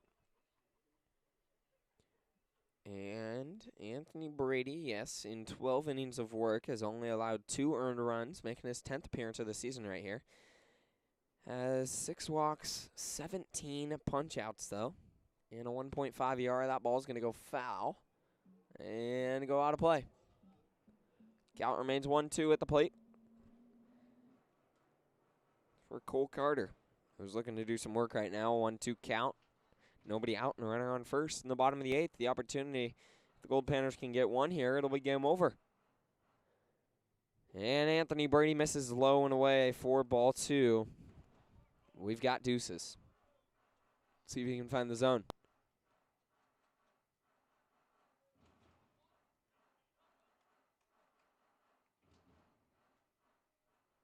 And the 2-2 on its way. Called. Oh, you're kidding me. Where is that? That looked like strike 3 all day, but called ball 3. Interesting. We've got a full count at the plate for Cole Carter. That looked so good. But who knows? Can't get them all. Next pitch from Anthony Brady. Swung on, popped up high. Running back is Gavin Grant at the shortstop position. Great play from Gavin Grant there at short.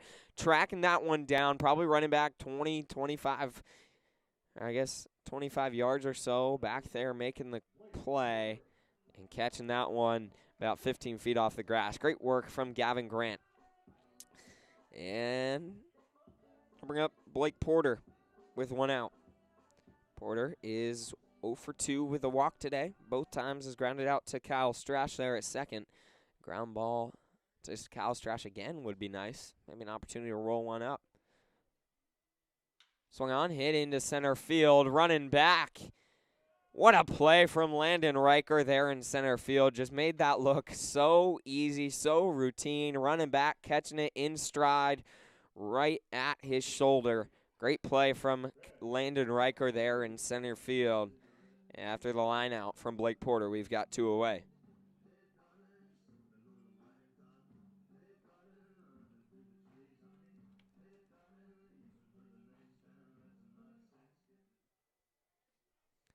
Once again, Ben McKay at the plate.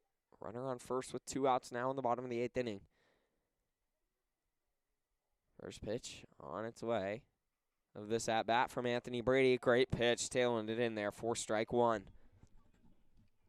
McKay thought that was coming right at him, and it tailed back into the zone. We've got an 0-1 count.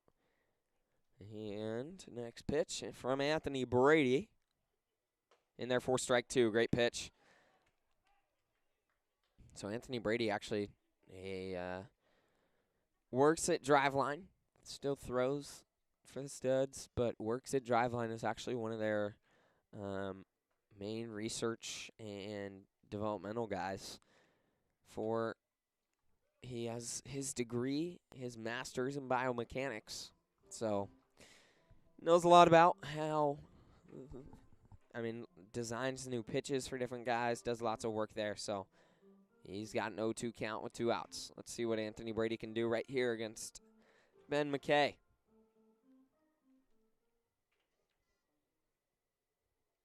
Next pitch. Swing and a miss from Ben McKay. Anthony Brady gets him going down swinging for out number 3. Great work after the leadoff walk from Brady McLean. Anthony Brady goes 1-2-3 in the first 3 batters he faces. Great work right there. We head to the top of the 9th. Still tied at 1s.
We're back in the top of the 9th. Landon Riker leading things off, and he's got a 1-1 count.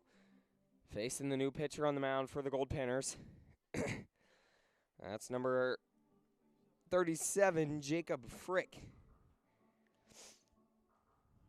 From the left side, he's looking to come in and do some work.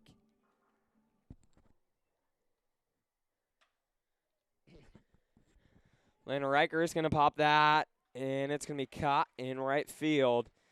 So he's going to fly out to the right fielder for out number 1.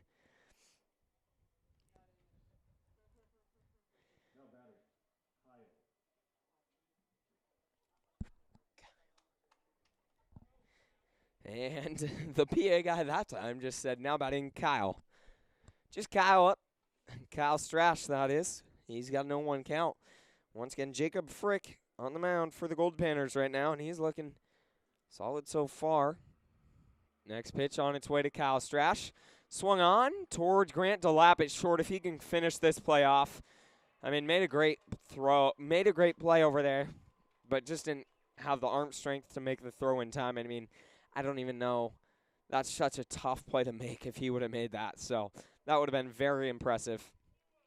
Made a great stop, but throwing across your body while you're running the other way, while the runner's already 3/4 of the way down the line, that'd just be very impressive. He could have made that play. So base knock for Kyle Strash into the 5-6 hole. So we've got a runner on first with 1 out. Colin Wolf's going to show bunt, but pull back as that one was ball 1. That last at bat actually made Kyle Strash 3 for 4 with a walk. Have a day at the plate. 1-0 on its way. Wolf shows bunt, pulls back again. That one called strike 1 though. Count moves to 1-1 for Colin Wolf. Let's see what he can do. Once again, a runner over there at first. That's Kyle Strash there. 1 out, 1 ball, 1 strike, 1's across the top. Let's see what Colin Wolf can do. Your Studs looking to get a run here. And Wolf, that one called down low for ball 2. We've got a 2-1 count. Let's see what he can do.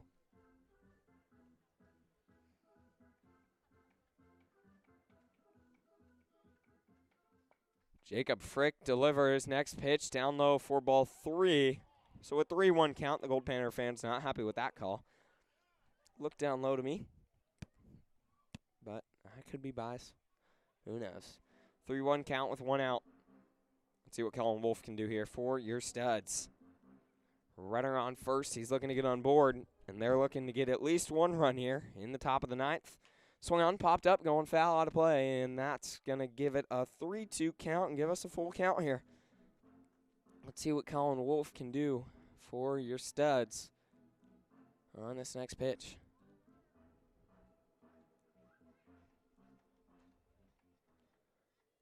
Next pitch on its way to Colin Wolf. Runner's going to go. Swung on, hit into left field. Kyle Strash. Ooh, big hit there for Colin Wolf. Into left field. On a 3-2 count while the runner's going. He delivers into the left field gap there, left center for a single.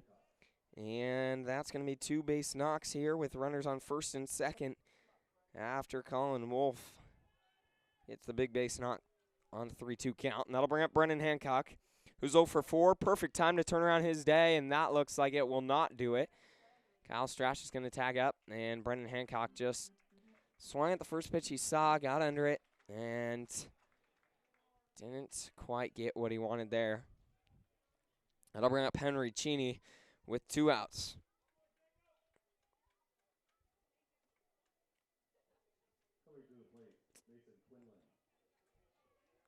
Mason Quinlan to the plate with 2 outs. Let's see if he can deliver. Runners on first and second. 2 outs right here. Mason Quinlan 1 for 4 on the day. An opportunity to turn that around right here. First pitch he sees, fouls back. We've got no 1 count. Let's see what Mason Quinlan can do right here for your Studs.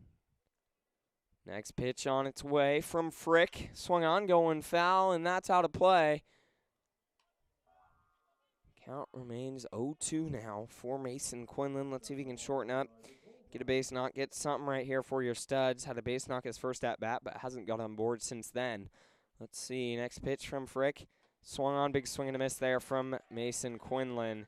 Your Studs get 2 on board, but can't do anything with it. Mason Quinlan goes down swinging for out number 3. We head to the bottom of the 9th. Anthony Brady coming out for his second inning of work. Let's see what he can do against this Goldpanners lineup. Stay tuned.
In the bottom of the 9th, leading off for the Goldpanners is the designated hitter, number 12, Brent Nakagawa. Nakagawa looking to come out and do some work right now. He's got nobody on. And Goldpanners looking to finish this game right here. We're in the bottom of the 9th. Not sure how much longer we're going to go. And first pitch on its way to Anthony Brady. From Anthony Brady, excuse me. Called strike one. So no 1 count.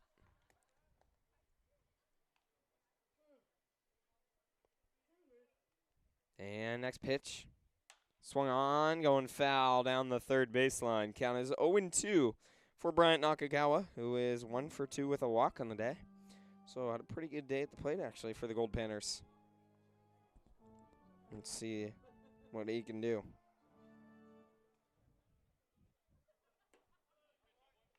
That's going to be ball 1, so a 1-2 count at the plate for Bryant Nakagawa.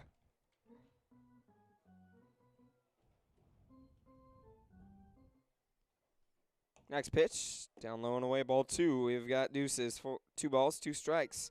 At the plate for Nakagawa, he's looking to do something. See if he can get it.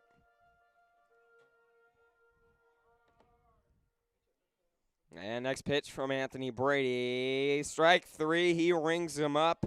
Watches that slide by. 4 out, number 1. The Goldpanners not happy about that call at all. But we'll take that. Call it strike 3. Great work from Anthony Brady there. Gets his 2nd strikeout of the day.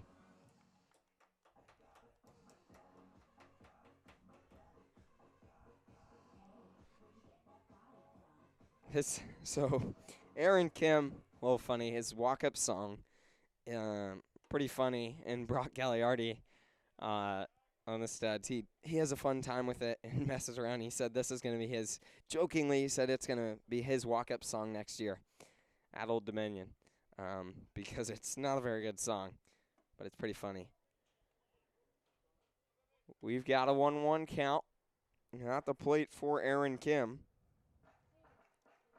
Let's see what he can do. Nobody on, 1 out.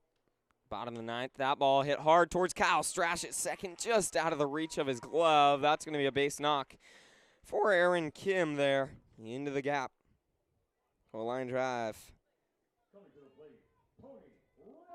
We've got a runner on first with 1 out, and that'll bring up the third baseman, Tony Riley. He's looking to do something for the Goldpanners, so let's see what Tony Riley can do.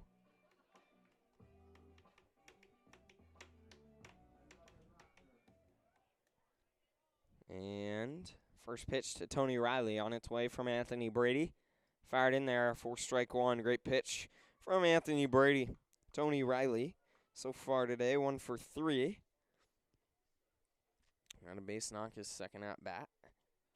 Back in the 5th inning. Next pitch. Yes, he did. They say he went. I agree. We've got an 0-2 count at the plate for Tony Riley after he went on that one from Anthony Brady. 0-2 with 1 out, runner on first. Let's see what he can do. And next pitch on its way. Down low for ball 1. Count moves to 1-2. And at the plate for Tony Riley. He's looking to do something for the Goldpanners right here. And next pitch from Anthony Brady. Swung on, fouled up, going out of play. Back over the netting there. Count remains 1-2 for Tony Riley.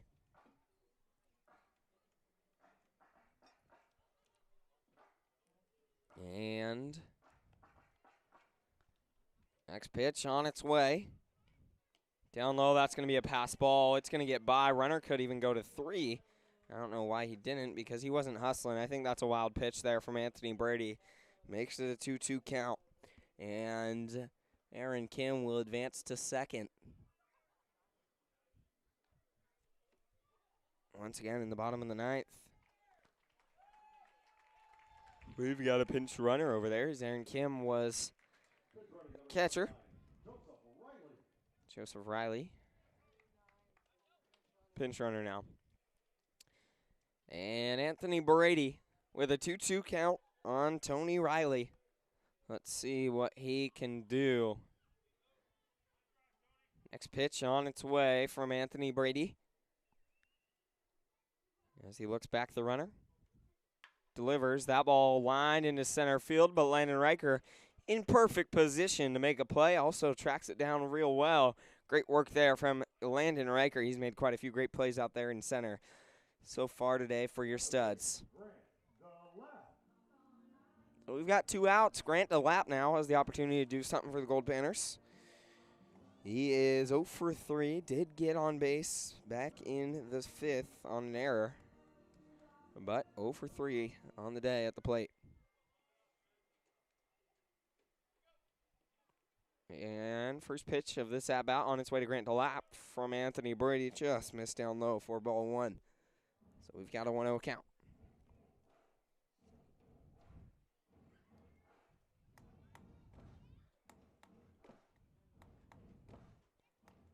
One-0, 2 outs. Next pitch on its way from Anthony Brady. Tailing in there, great pitch for strike 1. We've got a 1-1 count. So I know we do have a drop-dead time limit at 4 o'clock. So not sure. I mean, it's only 3:22. Still got plenty of time, but if something were to happen, it is drop dead at 4 o'clock as we've got a plane to catch at 5:55. Swinging and a miss there from Grant DeLapp for strike 2. We've got a 1-2 count with 2 outs.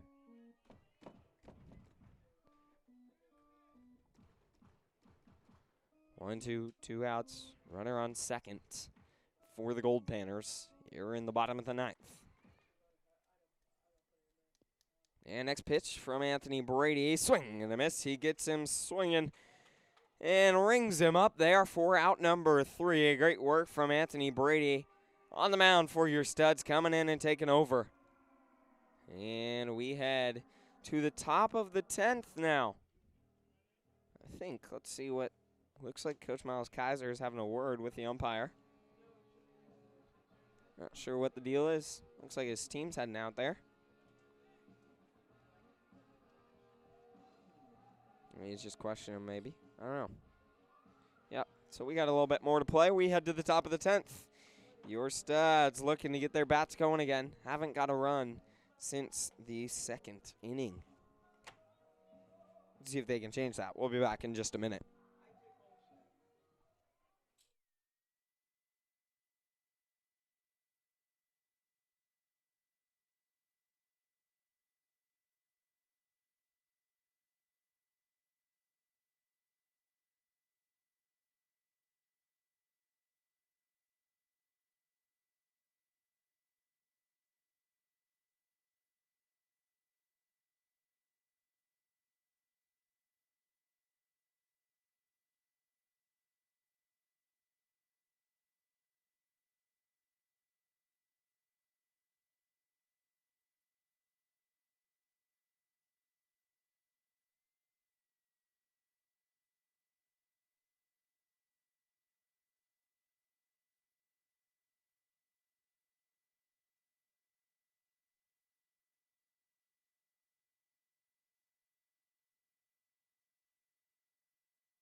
Back here in the top of the 10th inning, leading things off for the Goldpanners, as the PA guy would say here at Ground Memorial, Peppercini. That's Henry Cheney. Just having a little bit of fun with it. In the top of the 10th, he's facing Isaac Olson, new pitcher on the mound for the Goldpanners. He's taken over for Jacob Frick, who just threw 1 inning. And Isaac Olson actually threw last night for the Goldpanners. Threw pretty solid. And next pitch. Called strike 1. We've got an 0-2 count to Henry Cheney at the plate.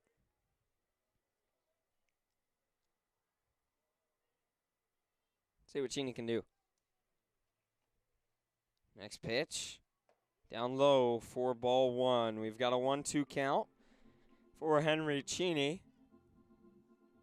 He's looking to lead things off. Your Studs looking for 1 run here in the top of the 10th inning. Swing and a miss. He gets him on that one away for strike 3, Henry Cheney strikes out swinging for out number 1 in the top of the 10th. I'll bring up That'll bring up RJ Green, who is 1 for 2 with 2 walks on the day. Had a pretty good day at the plate so far. So let's see what RJ Green can do. Next pitch from Isaac Olson. He hits the spot right there on the outside corner for strike 1 to RJ Green. Let's see what RJ Green can do.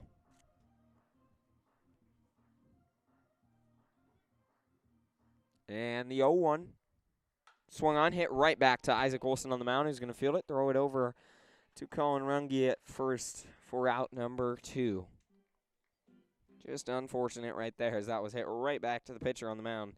That's going to be a 1-3 ground out for out number 2 from RJ Green. And that will bring up Brady Hinkle. Hinkle is 0 for 3 with 3 strikeouts, but also has a walk. He walked his last at-bat to save himself from the Golden Sombrero. And called strike 1 on the first pitch he sees here from Isaac Olson. He's got an 0-1 count. Not looking too well at the plate for your studs so far. As I said, only 1 run since the second inning. We've got a 1-1 count now at the plate for Brady Hinkle. As I said before, facing Isaac Olson. He's looking to do something right here with 2 outs. Swung on, popped up high, going at the net. That's going to drop out of play right on top of the dugout. For the studs, count moves to 1-2 for Brady Hinkle. See what Hinkle can do if he can keep this inning alive. Your stud's looking to do something. Hinkle, a 1-2 count with 2 outs.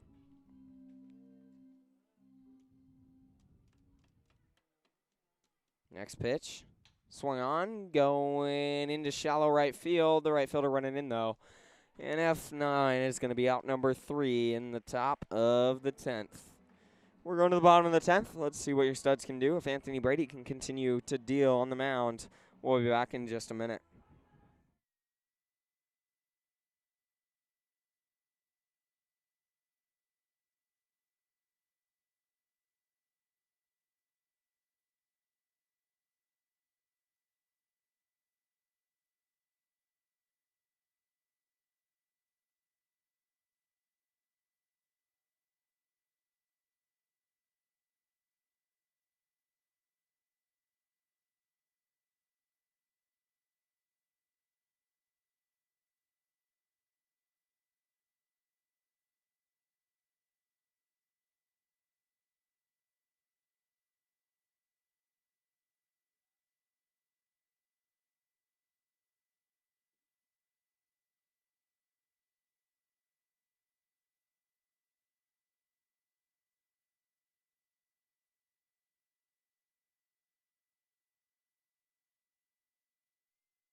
Due up for the Goldpanners in the bottom of the 10th is 9-1-2 Colin Runge, followed by Griffin McCormick and Cole Carter. So 9-1-2 due up for the Goldpanners here. Let's see what they can do. They're looking to do something and get something going against Anthony Brady. Something they haven't been able to do quite yet. Really, they haven't got their bats going today. The only run they have is an unearned run after two errors costed the studs back in the 5th inning. Excuse me, 6th. Yeah, 5th. So that's really all that is. And Colin Runge stepping in. First pitch he sees from Anthony Brady called ball 1.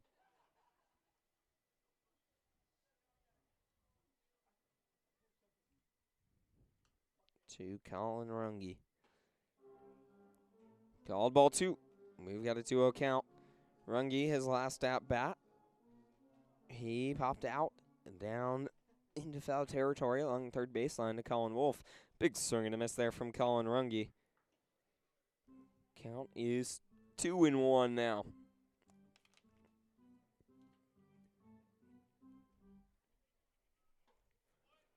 Swing and a miss there. Counts 2-2 for Colin Runge.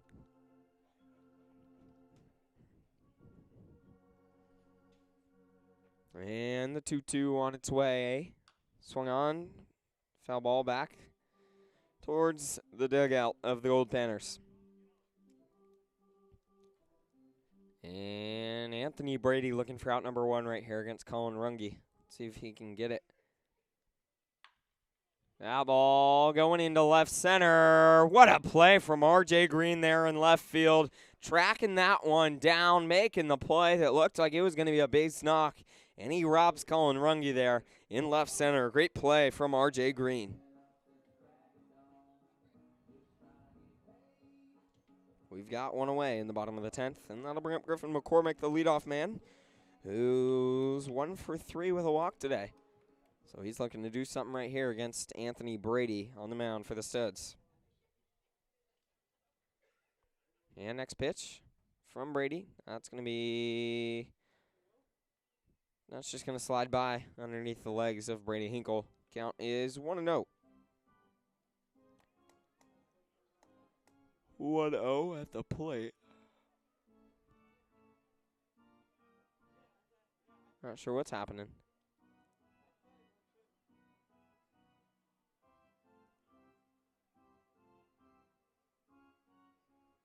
They thought, questioning something. They said it was, I thought that was ball. They said it was time. Not sure what they're saying here or what the call is. A little questionable about it. I really don't know what they're disputing. I thought it was just a pitch that was called ball 1. But the scoreboard's got it as strike 1. And they said there was time called on that play. So no pitch.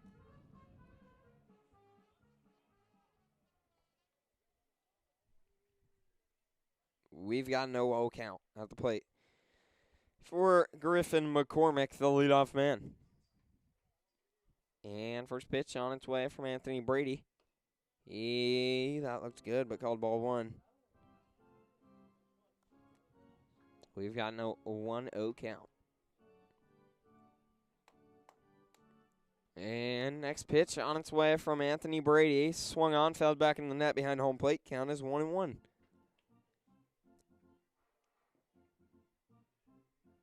So 1-1 with 1 out.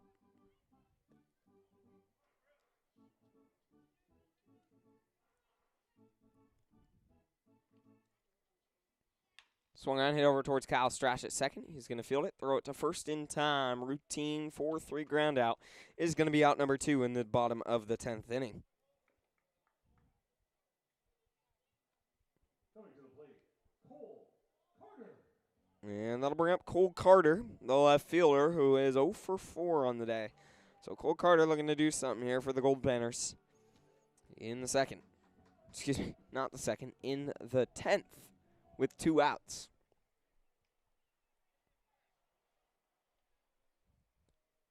Let's see what Cole Carter can do. Oh, they're asking him to scoot.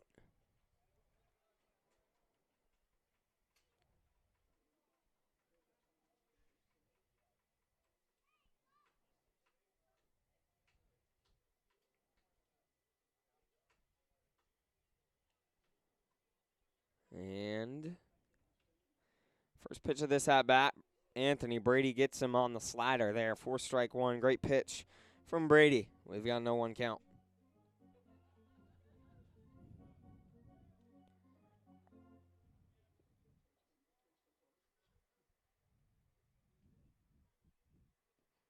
Next pitch from Anthony Brady.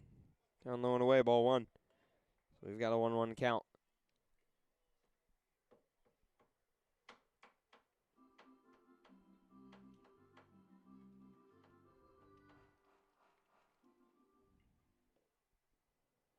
Next pitch from Anthony Brady. Swing and a miss there from Cole Carter.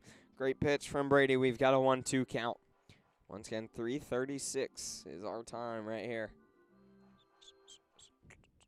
Probably got time for one more inning. And after that, not going to have any time left. As once again, this is a drop dead at 4 o'clock. We've got a plane to catch. 2-2 count. See what Anthony Brady can do here for your studs.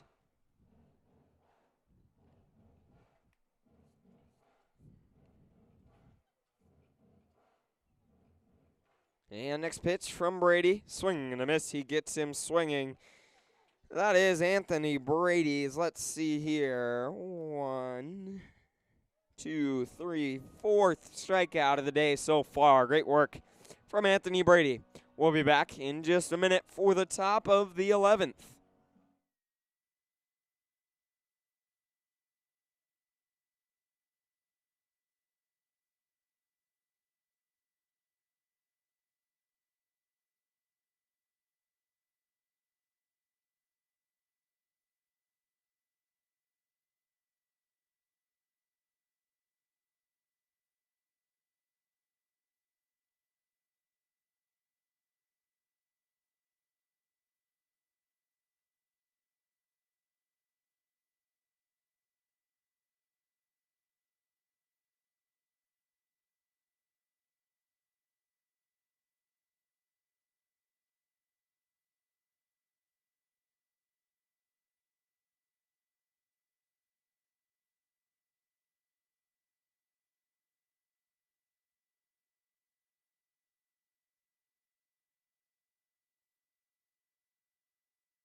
Back here in the top of the 11th, leading things off for the studs is going to be the leadoff man, Landon Riker. Nope, never mind, I was wrong. Number 9 man, Gavin Grant, is going to be up for... Yes, yep. So Gavin Grant is going to be up, leading things off in the top of the 11th. First pitch he sees, called strike one on the inside half. Not sure about that one, but called strike one nevertheless to Gavin Grant. Let's see what he can do. They're going to lead things off strong for your studs right here. All the POs out there in right field just chatting it up as they're essentially in the bullpen. That ball popped up right in foul territory along the right field line, and the second baseman calling off the first baseman. Had good communication, but it drops in his glove, but then pops out. Their count moves to 0-2 for Gavin Grant. He gets another life. But all the POs out there in the bullpen just talking it up, kind of in a circle almost. Just having a chat. Pretty funny, actually. I mean, it's summer ball after all. Just here to get better, but also here to have a fun time. Gavin Grant's going to hit that over towards the second baseman, who's going to try to make a play on it, but he can't. We're going to say, I think that's an E4 right there. He tried picking that ball out, but he couldn't, so that's going to be Gavin Grant's going to reach on error right there for your studs. After the error from the second baseman for the Goldpanners. That's Ben McKay. Great work there from Gavin Grant to get on. And runner's going to go. Gavin Grant's going to take off, and he's going to be in there safely. Gavin Grant evades the tag just barely with his wheels. Great work on the base pass from Gavin Grant there. Getting underneath that one. Taking off. Great jump from Gavin Grant. And now Landon Riker, the leadoff man, has the opportunity to do something with one in scoring position for your studs. Let's see what Riker can do right here. And the 1-0. Up high, ball 2. So 2-0 count to Landon Riker at the plate for your studs with Gavin Grant over there at second.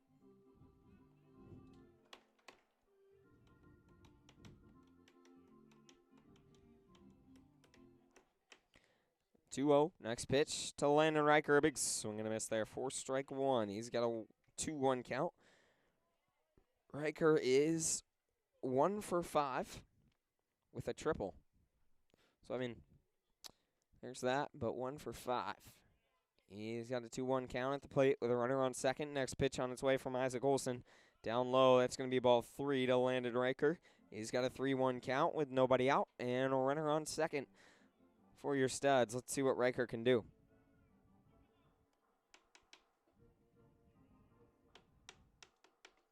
And the next pitch on its way to Riker. Swung on, going foul, up over. That's going to hit a power line right here. And the count is 3-2. Full count. So 3 balls, 2 strikes. Let's see what Landon Riker can do right here for your Studs. If he can deliver, we're going to do something. Gavin Grant there at second in scoring position. Next pitch to Riker. He's going to watch it down low, 4-4, and he's going to walk on 6 pitches. Runners on first and second now in the top of the 11th. With nobody out for Kyle Strash. Strash is 3 for 4 with a walk. So, he's reached base 4 of his 5 at-bats today. Let's see if he can stay hot right now. Runners on first and second, nobody out. First pitch of this at-bat from Isaac Olson, way up high and away to Kyle Strash for ball 1. We've got a 1-0 count.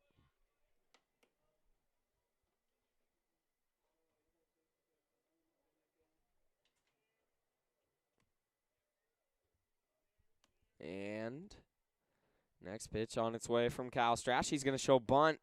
Just fouls back off of the tip of his bat into the net behind home plate. Counts 1-1 for Kyle Strash. Wouldn't be surprised to see him try to lay down the bunt again right here. See what he can do.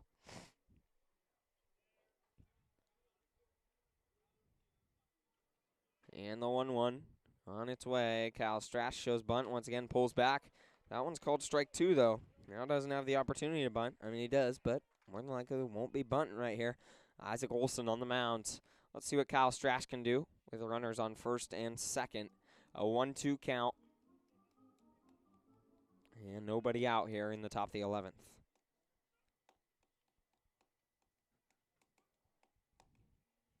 Swing and a miss on that one, down low and away. Oh, they said he tipped that. I don't think.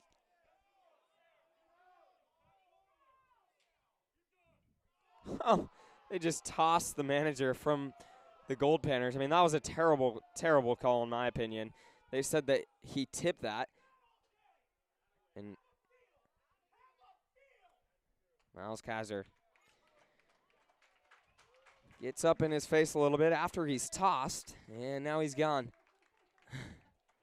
Not sure. I didn't think he tipped that at all. They said he did, and then the manager for the Goldpanners, Miles Kaiser, was arguing about it, and he got tossed. And then they said he tossed him, and he came out and yelled at him, got up in his face, and now he's gone. Count is 1-2. Next pitch to Kyle Strash, swung on, fouled back over the net here behind home plate. Count remains 1-2. Kyle Strash battling. Got a little bit of a break on that last pitch, though, or 2 pitches ago now.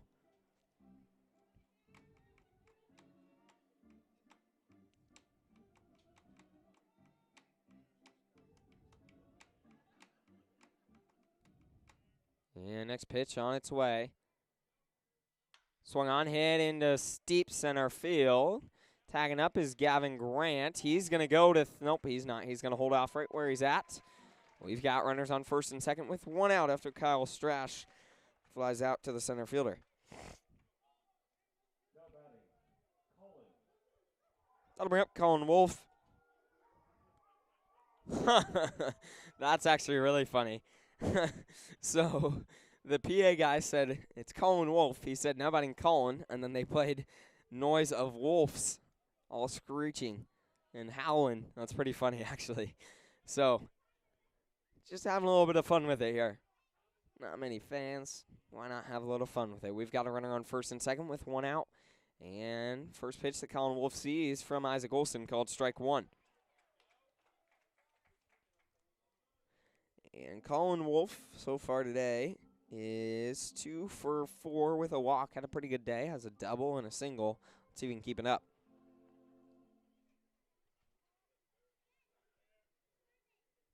Next pitch on its way to Colin Wolf. Swung on, hit deep into the gap there in left center. Going back is the center field. What a play. Oh my gosh. Just a phenomenal play out there in center field from Cole Carter. I thought that was gapped. Gonna drop. And once again, made a great play out there in center field. That could have been the end of the game, but wow. Great hit there from Colin Wolf. Just got robbed there in left center. Great play from Cole Carter in center field. I'll bring up Brennan Hancock. Let's see if he can do something. Hasn't been very good at the plate. I don't think he's got a hit yet his 2 games he's played against the Goldpanners. Called strike 1 there. Hasn't got a hit yet in the 2 games he's played, so not sure what. If he can let's see if he can turn that around right here. Your stud's just looking to get something. And next pitch, outside for ball 1 to Brendan Hancock. We've got a 1-1 count.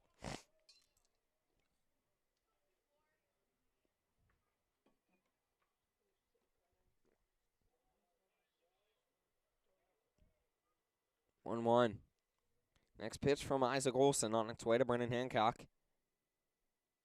Swung on, hit back up the middle. That's going to be a base knock. Gavin Grant rounding third. The throw is not going to be even there as Cole Carter fields it. As he's trying to field the ball, it gets by him, and your Studs regain the lead after the base knock there from Brendan Hancock.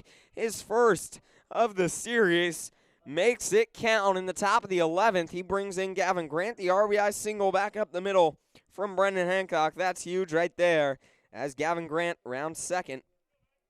And comes in after the RBI single from Brennan Hancock right there.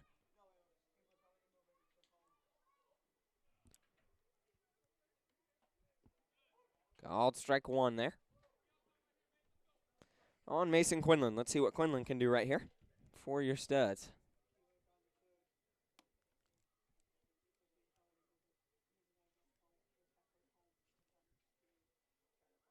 And next pitch to Mason Quinlan down low and away for ball 2. Excuse me, ball 1. We've got a 1-1 count.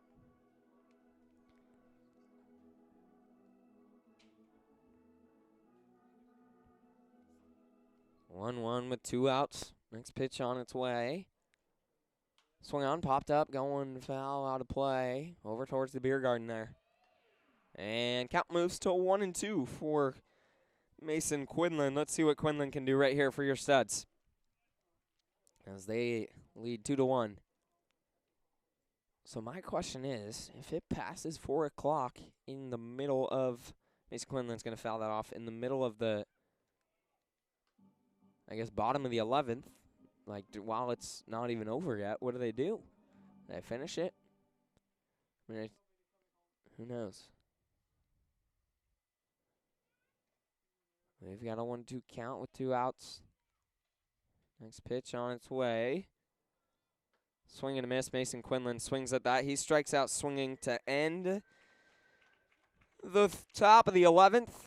We head to the bottom of the 11th. Your Studs lead 2-1. Let's see if Anthony Brady can finish this one off right here. We'll be back in just a minute.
We're back here in the bottom of the 11th. Leading things off for the Goldpanners is going to be the shortstop, Blake Porter. He's coming out looking to do something for them. And your Studs lead 2-1 right now in the bottom of the 11th. Let's see what they can do if they can finish this one off. Anthony Brady coming out for his third inning of work. He's looking to do something big right here. Blake Porter, so far on the day, 0 for 3 with a walk. And first pitch of this at-bat on its way from Anthony Brady. Called ball 1.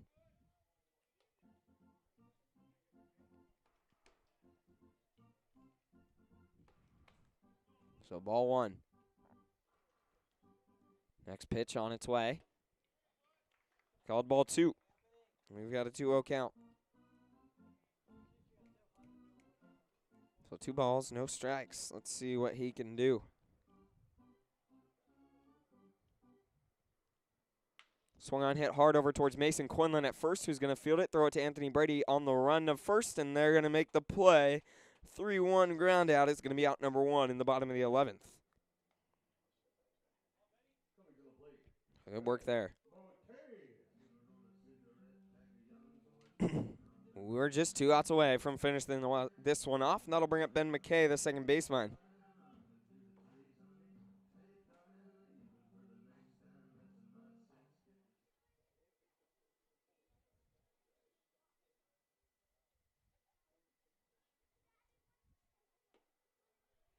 First pitch to Ben McKay, called ball 1. We've got a 1-0 count.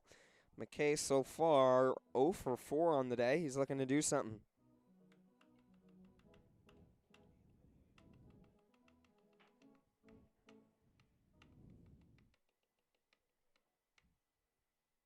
Next pitch, great pitch.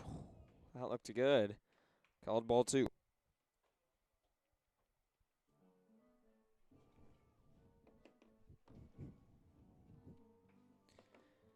The 2-0.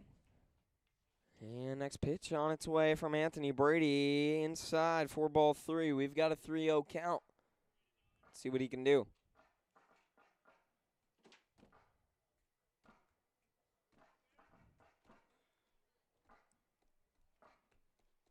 Next pitch in there for strike 1. Good pitch from Anthony Brady. We've got a 3-1 count. 1 out. And your Studs leading 2-1 in the bottom of the 11th. Next pitch from Anthony Brady in there for strike 2. He's fought it back to a full count. Let's see if he can finish it off against Ben McKay, the second baseman. Anthony Brady looking to get it right here.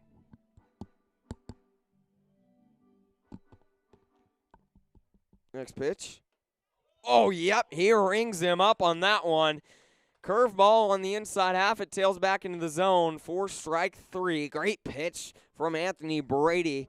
Ben McKay thought that was ball 4. Tossed his bat, started walking over to first. But it was called strike 3. Great pitch from Anthony Brady. And way to battle back on that one. Just huge at bat right there from Anthony Brady. That's his 5th strikeout and only 10 at-bats. First pitch, called strike 1 to Bryant Nakagawa. Nakagawa, the designated hitter, looking to do something right here. And next pitch from Anthony Brady. Swung on, fouled over towards the fence in the Goldpanners dugout. Count 0-2. Let's see if Anthony Brady can finish this off right here. Right now, it looks like the 11th inning is the magic inning for the Studs. This score holds. That'll be 2 games of these 4-game series that they've won it in the 11th. So, let's see. We've got a 1-2 count. This one was only supposed to be a 7-inning game, and now it is gone 11. After 4 innings of 4 extra innings. The last time they won it in the 11th, it was 1:36 a.m. Strike 3, he watches that go by. Great work from Anthony Brady. Gets his 6th strikeout of the day right there on Bryant Nakagawa to finish this one. Your Studs take it 2-1 in the bottom of the 11th. And they win the series 3-1 against the Goldpanners. That's twice. They win it in the 11th inning. Great work from the Studs today on the mound. Struggled a little bit at the plate, but came through when they needed it in the 11th. Thank you for tuning in all trip. Your studs head up to Grand Forks on Tuesday, and then aren't back home. They aren't back home at UPS until, let's see here, July 10th. So I won't be back with you until July 10th. Thanks for tuning in all trip. Thanks for staying with us back home. And thanks for staying up late on the couple games. Once again, I'm Tanner Pierce, live with you here. Your studs take this one 2-1 and win the series 3-1. We're signing off.